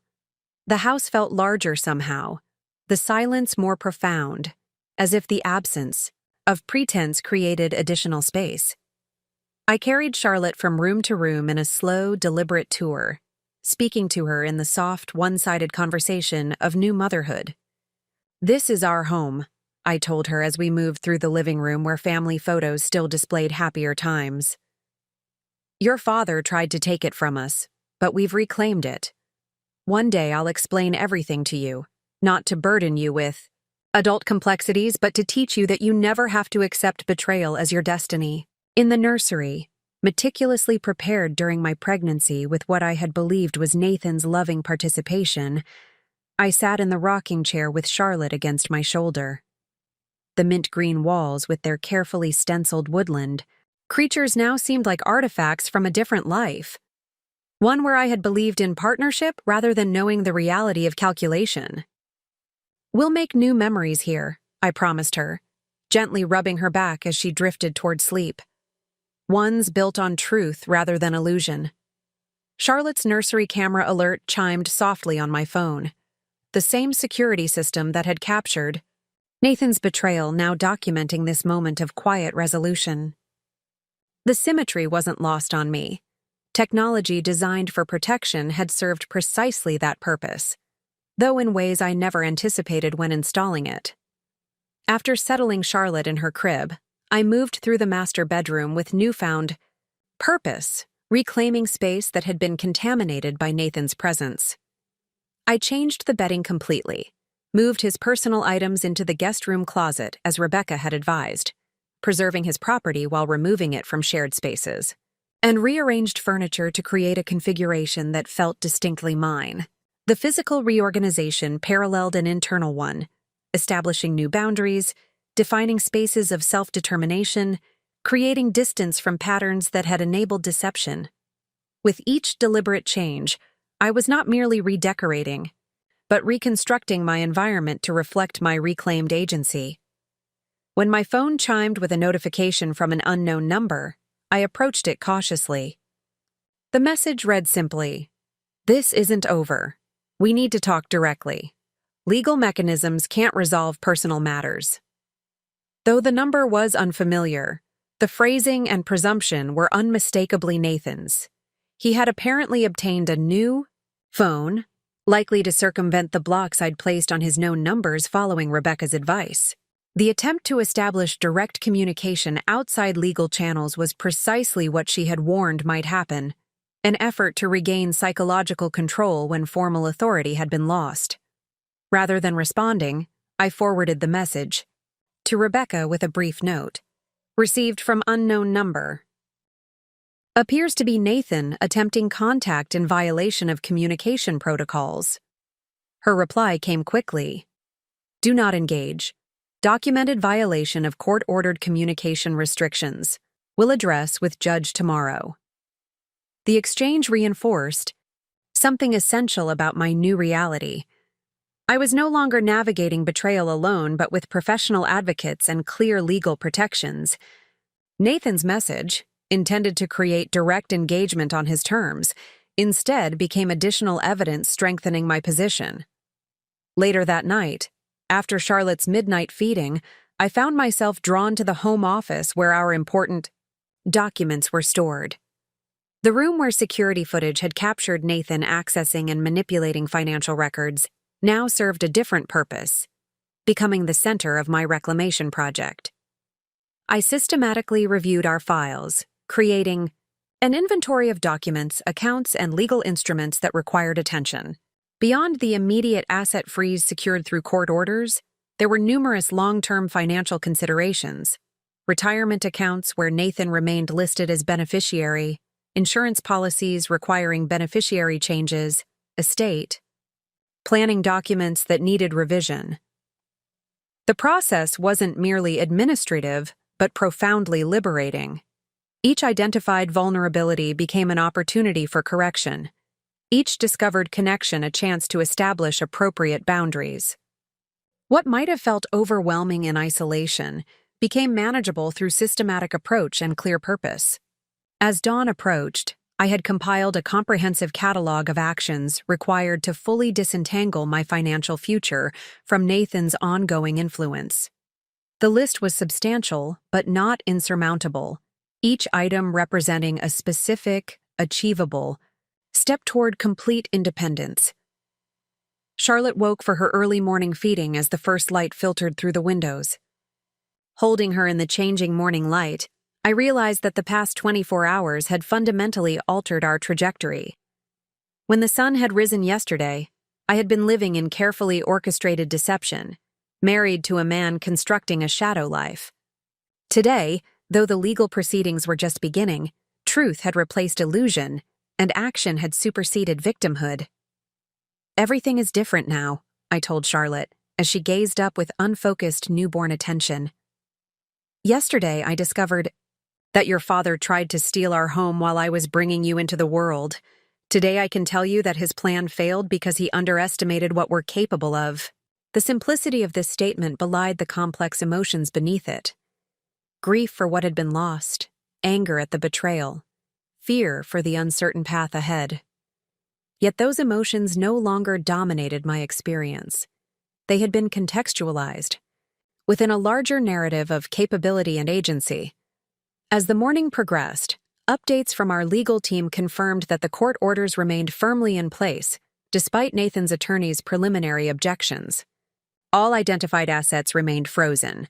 The house title restoration was proceeding through proper channels, and his prohibited contact attempt had been formally documented as a violation to be addressed at the upcoming hearing.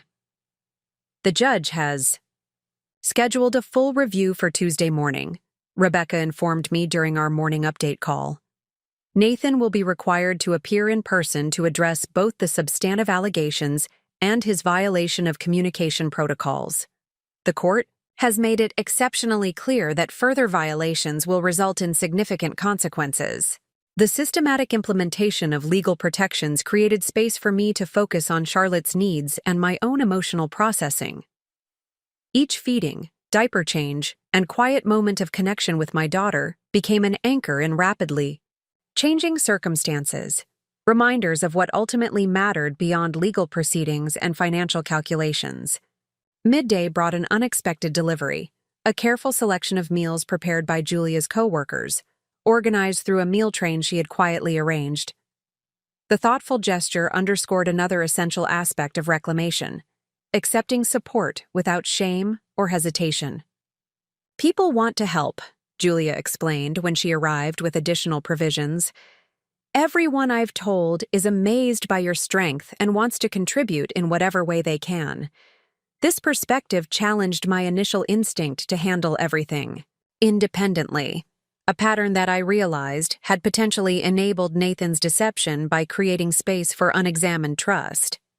True strength wasn't found in isolation, but in discerning partnership and community support. As the day unfolded with additional legal updates, practical arrangements, and the constant care Charlotte required, I found myself increasingly centered in a new understanding of resilience. The capacity to withstand betrayal wasn't measured by emotional imperviousness, but by responsive adaptation and decisive action. Each room I moved through, each decision I made, each boundary I established, contributed to a profound reclamation, not just of physical space or legal rights, but of the narrative itself. What Nathan had intended as my erasure had instead catalyzed my emergence as the author of my own story, one where his betrayal became merely a chapter rather than the conclusion. The weekend passed in a carefully structured routine of newborn care interspersed with legal consultations and continued documentation of Nathan's financial machinations. By Sunday evening, the immediate shock of discovery had settled into a focused determination that guided each decision and interaction. Monday morning brought an unexpected development. Rebecca called just after I'd finished Charlotte's first feeding of the day, her typically measured tone carrying an undercurrent of urgency. "We've received communication from someone claiming to be Nathan's former assistant at Meridian Financial," she explained. "She's requesting to speak with you directly regarding information she believes is relevant to your case." "Former assistant?" I questioned, mentally cataloging Nathan's workplace relationships.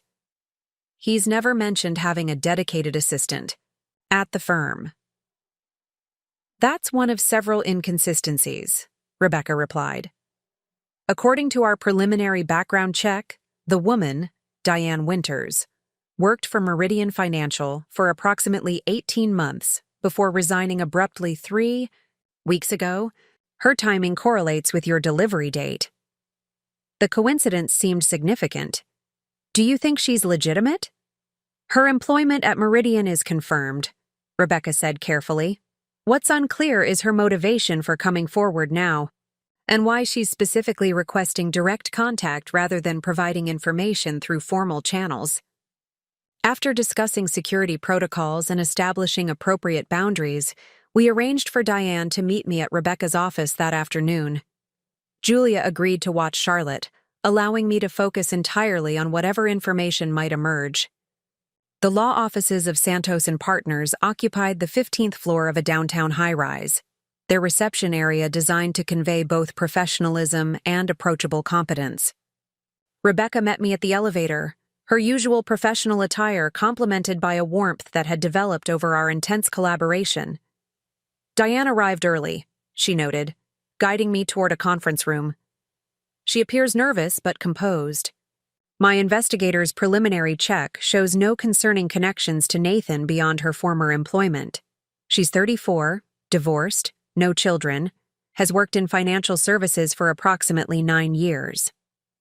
Through the glass wall of the odd conference room, I could see a woman with short auburn hair wearing a navy blazer over a simple white blouse. She sat with perfect posture, hands folded on the table before her, her expression suggesting someone who had made a difficult decision and was committed to seeing it through. Rebecca entered first, making introductions with practiced ease. Ms. Winters, thank you for coming. This is Elise Donovan. Diane stood immediately, extending her hand with a firm grip that conveyed both professionalism and a hint of anxiety. Mrs. Donovan, thank you for agreeing to meet with me.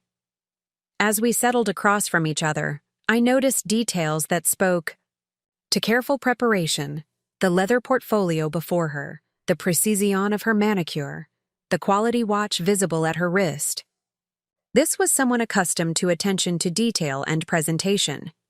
Ms. Winters has agreed that this conversation can be recorded for potential evidentiary purposes, Rebecca explained, activating the conference room's discrete recording system.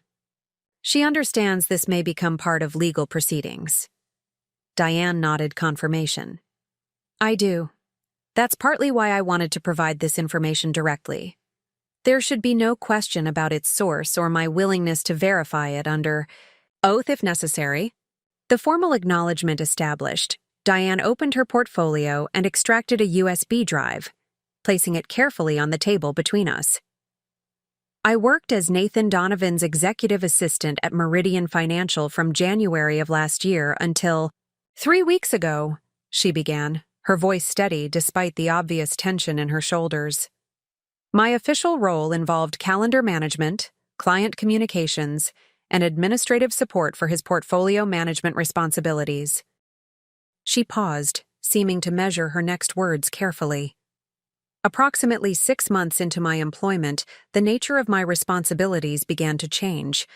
Mr. Donovan increasingly involved me in matters that seemed outside standard financial management, establishing new LLCs, coordinating with attorneys specializing in asset protection, managing communications with offshore banking contacts. The timeline aligned precisely with the evidence our financial investigation had uncovered, the period when Nathan's systematic diversion of assets had accelerated. At first, I assumed these activities were legitimate aspects of high-net-worth client services, Diane continued. Mr. Donovan explained them as specialized wealth management strategies for select clients requiring exceptional privacy. As his assistant, maintaining confidentiality was core to my responsibilities. Her gaze met mine directly. It wasn't until I was asked to notarize documents with signatures I hadn't witnessed that I began questioning the legitimacy of these activities. Rebecca leaned forward slightly. Notarized signatures you hadn't witnessed? Yes, Diane confirmed. I maintain a notary commission as part of my professional qualifications. Initially, Mr. Donovan would have clients sign documents in my presence, following proper protocol.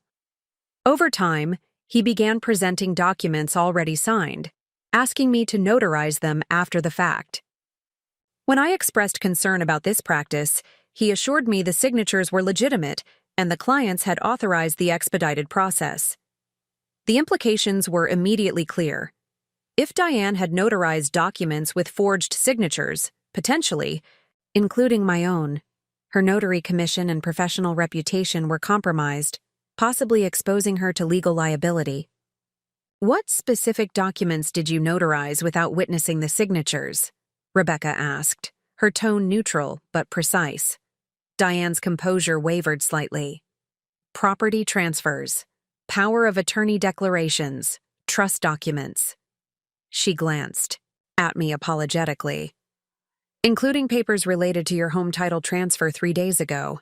Though we had already discovered and legally addressed the fraudulent transfer, having confirmation from someone directly involved in executing the deception provided powerful validation. Mr. Donovan assured me you had signed the documents earlier but couldn't be present for notarization due to being in the hospital after childbirth, Diane continued. He presented what appeared to be a valid power of attorney authorizing him to complete the transaction on your behalf. I never signed any power of attorney, I stated firmly.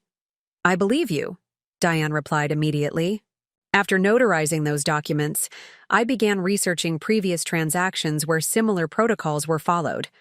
What I discovered suggested a pattern of misrepresentation that extended well beyond administrative shortcuts. She indicated the USB drive on the table. This contains copies of all documents I notarized for Mr. Donovan over the past year, along with corresponding client files, email communications, and calendar entries. I've highlighted instances where proper notarization procedures weren't followed, or where subsequent evidence suggested possible forgery or misrepresentation. The potential value of this evidence was enormous, not just for my case, but potentially for other clients whose signatures may have been forged on legal documents. Why are you coming forward now? Rebecca asked, the essential question that would help establish Diane's credibility and motivation. Diane's professional demeanor softened, slightly, revealing the human concerns beneath. 3 factors, she replied with candid directness. First, learning that the home title transfer occurred while you were in childbirth crossed a line that made it impossible to maintain any illusion about the ethical nature of these activities. Second, I discovered that Mr. Donovan had established accounts in my name without my knowledge or consent, potentially implicating me in financial activities I had no awareness of. And third, she hesitated, then continued with evident discomfort. I learned that Mr. Donovan has a history of involving his assistants in progressively compromising activities, then using that compromise to ensure their silence through implied or explicit threats. This revelation suggested a pattern beyond what we had already uncovered, a systematic approach to creating complicity that prevented disclosure. How did you learn about this history? Rebecca pressed gently. I was contacted by Amanda Reyes, who worked as Mr. Donovan's assistant before me, Diane explained. She reached out after seeing my resignation announcement on LinkedIn. Her experience mirrored mine in disturbing ways. Gradual involvement in questionable activities, followed by increased isolation from other firm employees, and eventual dependence on Mr. Donovan for professional references and continued employment. This potential pattern of manipulation extended the scope of Nathan's deception beyond our marriage and financial affairs into his professional conduct, suggesting a comprehensive strategy of control and exploitation across multiple domains. Ms. Reyes has indicated willingness to provide her own statement, Diane added, extracting a business card from her portfolio. She's relocated to Seattle, but has authorized me to share her contact information. As the meeting continued, Diane provided detailed context for specific documents and transactions, creating a comprehensive picture of Nathan's systematic manipulation of financial and legal instruments over at least 18 months. The precision of her documentation and clarity of her recollection suggested someone with both professional thoroughness and personal integrity. "There's one more thing you should know," Diane said as our meeting was concluding. "The Lake Forest property purchased through Phoenix Holdings. The documentation listed it as an investment property for a client named Vincent Mercer. However, I later discovered this client doesn't exist in Meridian's system. The name appears to be constructed from Vanessa Mercer's family connection. This additional layer of deception, creating a fictitious client to obscure the true ownership of the Lake Forest property, further demonstrated the calculated nature of Nathan's actions. "Thank you for coming forward," I said as we prepared to conclude the meeting. "I understand the professional and personal risk involved in providing this information." Diane's expression reflected both resolution and lingering concern. The risk of remaining silent ultimately became greater than the risk of disclosure. What Mr. Donovan is doing isn't just unethical, it's illegal and harmful to multiple parties, including, potentially, your daughter. The mention of Charlotte brought the stakes into sharp focus. Nathan's deception threatened not just my financial security, but the foundation of our daughter's future. After Diane departed with arrangements to provide formal deposition later that week, Rebecca and I remained in the conference room reviewing the extensive documentation she had provided. "This significantly strengthens our position," Rebecca observed, scanning through the organized files. "Beyond confirming what we already suspected about the house transfer, it establishes a pattern of similar conduct with multiple clients and deliberate creation of compromised witnesses. Was the implications extended beyond my individual case to potential financial crimes affecting other Meridian clients? Do we have an obligation to report this to regulatory authorities?" I asked. "Yes," Rebecca confirmed. "The evidence suggests securities fraud and potentially other financial crimes that fall under mandatory reporting requirements. I've already contacted our firm's compliance specialist to review proper protocols." As comprehensive as our investigation had been, Diane's evidence revealed additional layers of deception we hadn't yet uncovered, suggesting that Nathan's capacity for compartmentalization and fraud exceeded even our expanded understanding of his character. "What does this mean for tomorrow's hearing?" I asked, focusing on the immediate implications. "It transforms the landscape completely," Rebecca replied with professional satisfaction. "Rather than contesting specific transfers or temporary orders, Nathan will be facing evidence of systematic financial fraud, potentially affecting multiple clients. His attorneys will likely request continuance to review this new evidence, but the judge is unlikely to lift any of the protective orders already in place." The strategic advantage was clear. What had begun as a focused legal response to specific fraudulent actions had expanded into a comprehensive case that threatened not just Nathan's marital assets, but his professional standing and potentially his freedom. Driving home from the meeting, I experienced a complex mixture of validation and disturbance. Diane's evidence confirmed that my discovery of Nathan's betrayal wasn't an isolated incident, but part of a systematic pattern extending throughout his professional and personal life. The calculated nature of his deception, involving not just me but colleagues and clients, painted a portrait of someone fundamentally committed to manipulation as a lifestyle rather than a momentary lapse. Yet within this disturbing expansion of understanding came a profound liberation. The comprehensive nature of Nathan's deception removed any lingering questions about my role or responsibility in his choices. His behavior reflected a character pattern entirely independent of my actions or our relationship, a pattern he had established long before attempting to steal our home during Charlotte's birth. Arriving home to Julia and Charlotte, I felt an unexpected lightness despite the serious implications of what I'd learned. The burden of questioning, wondering what I might have missed or how I might have prevented the betrayal, had been lifted by the evidence of Nathan's systematic deception across multiple relationships and contexts. "How did it go?" Julia asked, as I gathered Charlotte into my arms, breathing in her newborn scent with renewed appreciation for the uncomplicated truth of our connection. "It was illuminating," I replied, settling into the rocking chair with Charlotte against my shoulder. It turns out Nathan's betrayal of me was just one expression of a much larger pattern. He's been doing this professionally, personally, systematically. Julia's expression reflected concern. "That sounds worse, not better." "In some ways, it is worse," I acknowledged. "The scope of deception is larger than we imagined. But it's also clarifying. This was never about me, or us, or our marriage. It was about who he fundamentally is, someone constructed around deception and control." This recognition carried profound freedom, not from the practical challenges ahead or the emotional impact of betrayal, but from any lingering self-doubt about what I might have done differently. Nathan's actions reflected his character, not my worthiness or capacity for relationship. As Charlotte drifted to sleep against my shoulder, I contemplated the path ahead with newfound clarity.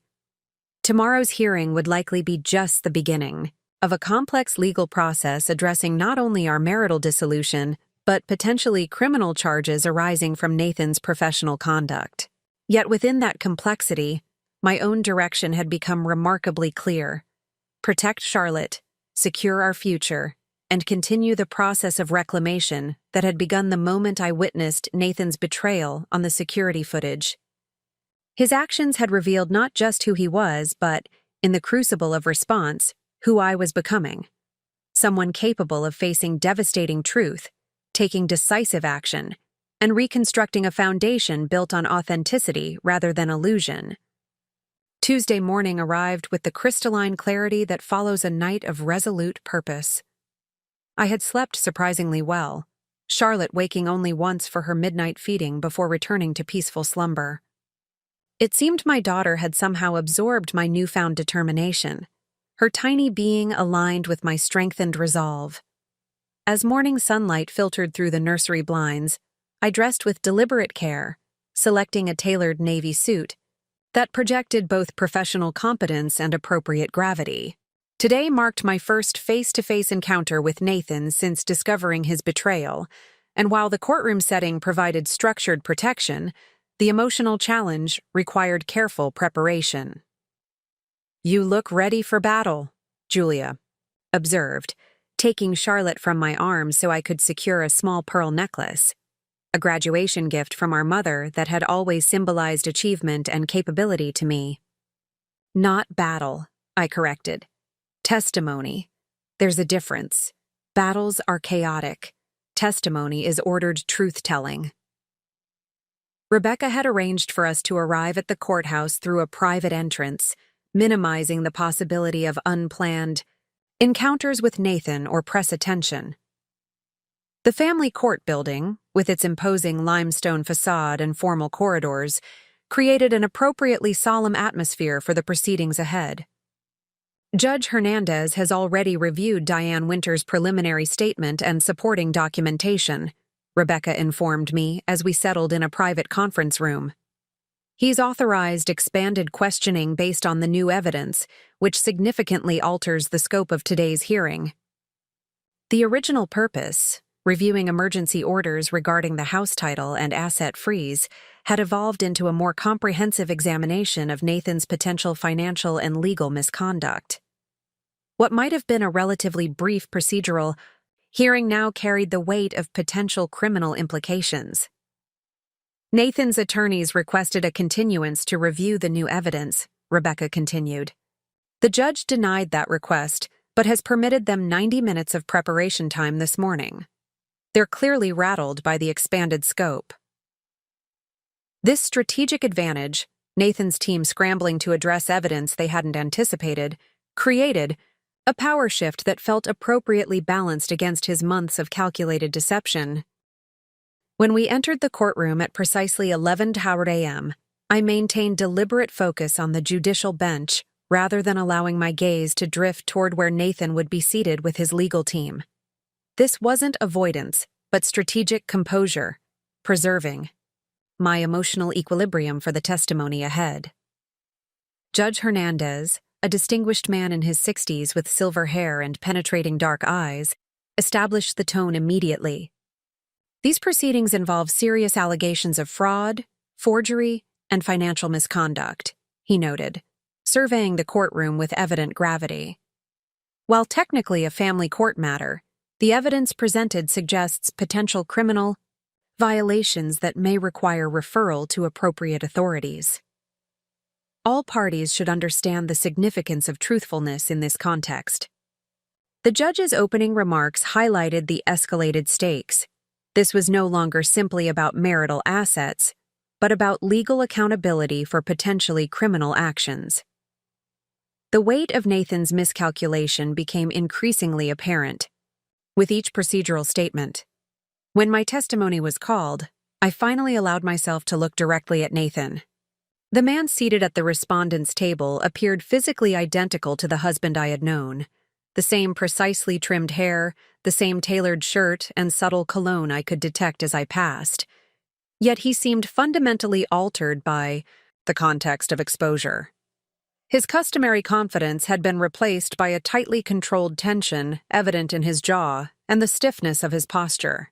Taking the witness stand, I was struck by the strange intimacy of the moment, speaking publicly about profound betrayal while the perpetrator sat mere feet away.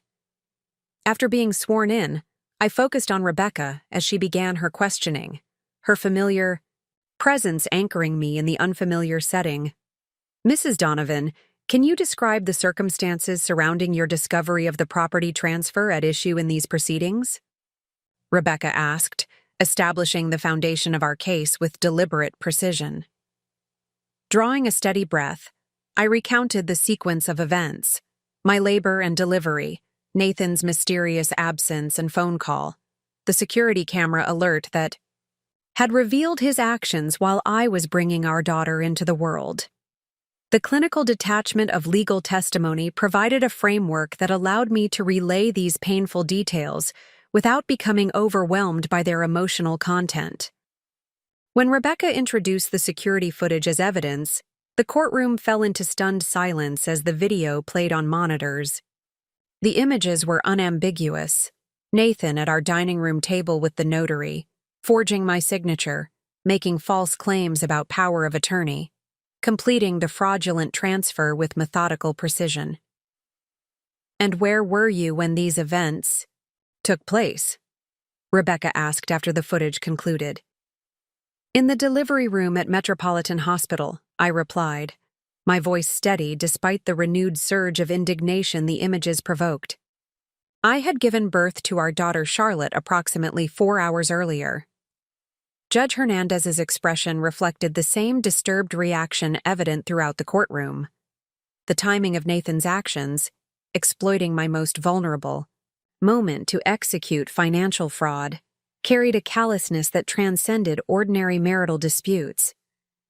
The questioning proceeded through the evidence we had assembled, financial records documenting systematic asset diversion, the parallel residence established in Lake Forest, the relationship with Vanessa Mercer, and most recently, Diane Winters.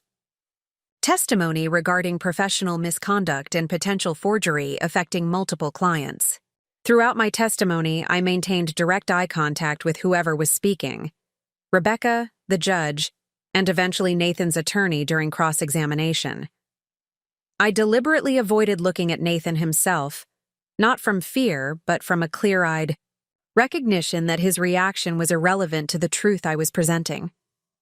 Nathan's attorney, Martin Goldstein, approached cross-examination with evident caution, his strategy clearly constrained by the overwhelming evidence already introduced. Mrs. Donovan, isn't it possible there was a miscommunication about the property transfer? He suggested, attempting to establish reasonable doubt. Perhaps discussions you don't recall or didn't fully understand at the time? No, I replied simply. There were no discussions about transferring our home solely to Nathan's name. Furthermore, the security footage clearly shows him claiming I had authorized him to sign on my behalf, which I never did. Goldstein attempted several more angles, suggesting administrative error, questioning my understanding of our financial arrangements, implying that pregnancy might have affected my memory of prior conversations. Each attempt fell flat against the concrete evidence and my composed factual responses. When Nathan finally took the stand, the transformation in his demeanor was striking. Gone was the confident financial advisor who had built his career on projected certainty. In his place sat someone visibly calculating each response, eyes darting, between his attorney, the judge, and occasionally toward me. "Mr. Donovan, did you forge your wife's signature on the property transfer documents?" Judge Hernandez asked directly, cutting through the evasive responses Nathan had been offering to his attorney's carefully constructed questions. The courtroom seemed to hold its collective breath. Nathan's shoulders tensed visibly as he considered his options. With video evidence already admitted, outright denial would constitute perjury, a criminal offense beyond the civil matters currently at issue. "I signed on her behalf," he finally acknowledged, attempting to frame the action in more favorable terms. "We had previously discussed transferring assets for tax purposes. The timing was unfortunate, but motivated by filing deadlines." Did Mrs. Donovan explicitly authorize you to sign her name on these specific documents?" the judge pressed, his tone indicating he recognized the evasion. Nathan's hesitation spoke volumes. "Not in those exact words," he admitted reluctantly. "But she had generally trusted me with financial matters throughout our marriage." The distinction between genuine authorization and presumed entitlement crystallized in that moment. Nathan had never sought my consent because he fundamentally believed my consent was irrelevant. In his worldview, my role was to accommodate his decisions rather than participate in them as an equal partner. As questioning continued, Nathan's defense deteriorated from evasion to contradiction to implausible explanations. His attempts to characterize the Lake Forest property as an investment opportunity, the relationship with Vanessa Mercer as a professional connection, and the offshore accounts as legitimate tax planning grew increasingly strained against the comprehensive evidence we had assembled. When questioned about Diane Winter's testimony regarding notarization of documents without proper signature verification, Nathan attempted to shift blame to administrative procedures within the firm. Defense that collapsed when presented with emails in which he had explicitly instructed her to notarize pre-signed documents. By the hearing's conclusion, the judicial atmosphere had shifted from evaluation of specific orders to comprehensive assessment of Nathan's credibility and conduct. Judge Hernandez's closing remarks confirmed this evolution.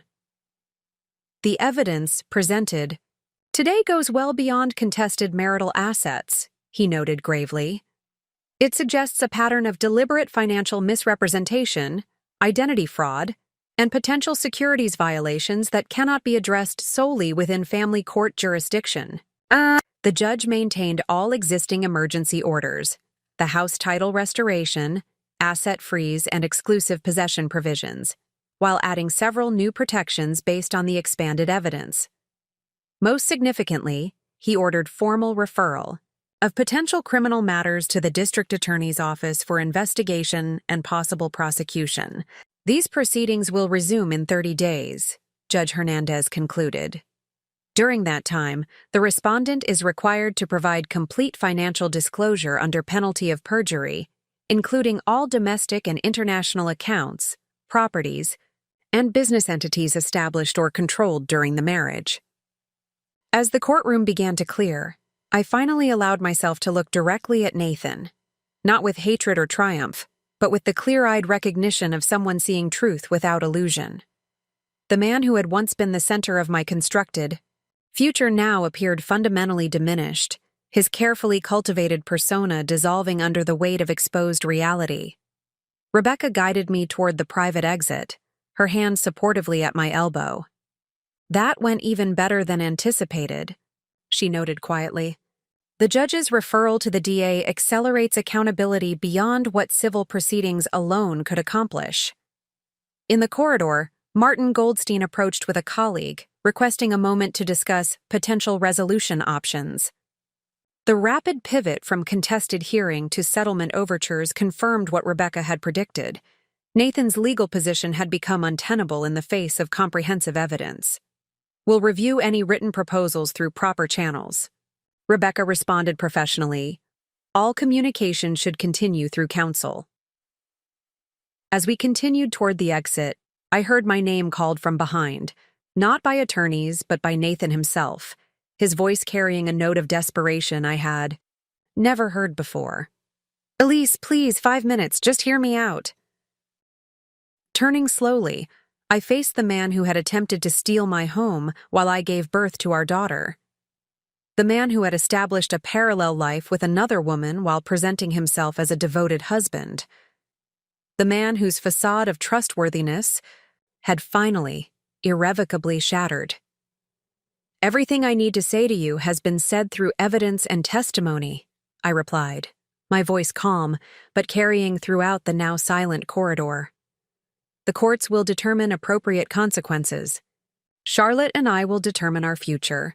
Neither requires your input any longer." The simplicity of this statement, neither hostile nor emotional but firmly resolute, seemed to affect Nathan more profoundly than any angry outburst could have. He stood frozen, his carefully constructed responses rendered irrelevant by my refusal to engage on his terms. Turning away without waiting for his reaction, I continued toward the exit where Julia waited with Charlotte. The symmetry was perfect, walking away from artificial constraints toward authentic connection, leaving behind calculated deception to embrace my daughter's uncomplicated truth. Outside, the spring afternoon greeted us with unexpected warmth. The courthouse steps bathed in sunlight that felt symbolically appropriate. As Julia handed Charlotte to me, my daughter's weight in my arms provided perfect counterbalance to the morning's proceedings. A reminder that while legal justice was important, my most essential priority transcended courtrooms and formal judgments. "How do you feel?" Julia asked as we walked toward her car. I considered the question carefully, parsing through the complex emotions of the day. What emerged wasn't the vindication or triumph an outside observer might have expected, but something more fundamental. "Free," I replied simply. "Not because the legal battle is over, it's just beginning, but because I've faced the full truth and remained standing. Whatever happens next, that knowledge can't be taken from me." Cradling Charlotte against my shoulder, I turned to look back at the courthouse where Nathan likely remained with his attorneys, planning desperate strategies to mitigate consequences that could no longer be avoided. The contrast between our positions wasn't about victory or defeat, but about fundamentally different relationships with truth. I had faced devastating reality and found strength in its clarity. Nathan remained entangled in collapsing deceptions he had constructed around himself. In that essential difference lay not just the resolution of our specific conflict, but the foundation of radically different futures, one built on honest recognition of reality, the other on increasingly desperate attempts to maintain illusion. "Let's go home," I said to Julia, emphasizing the word that now carried renewed meaning.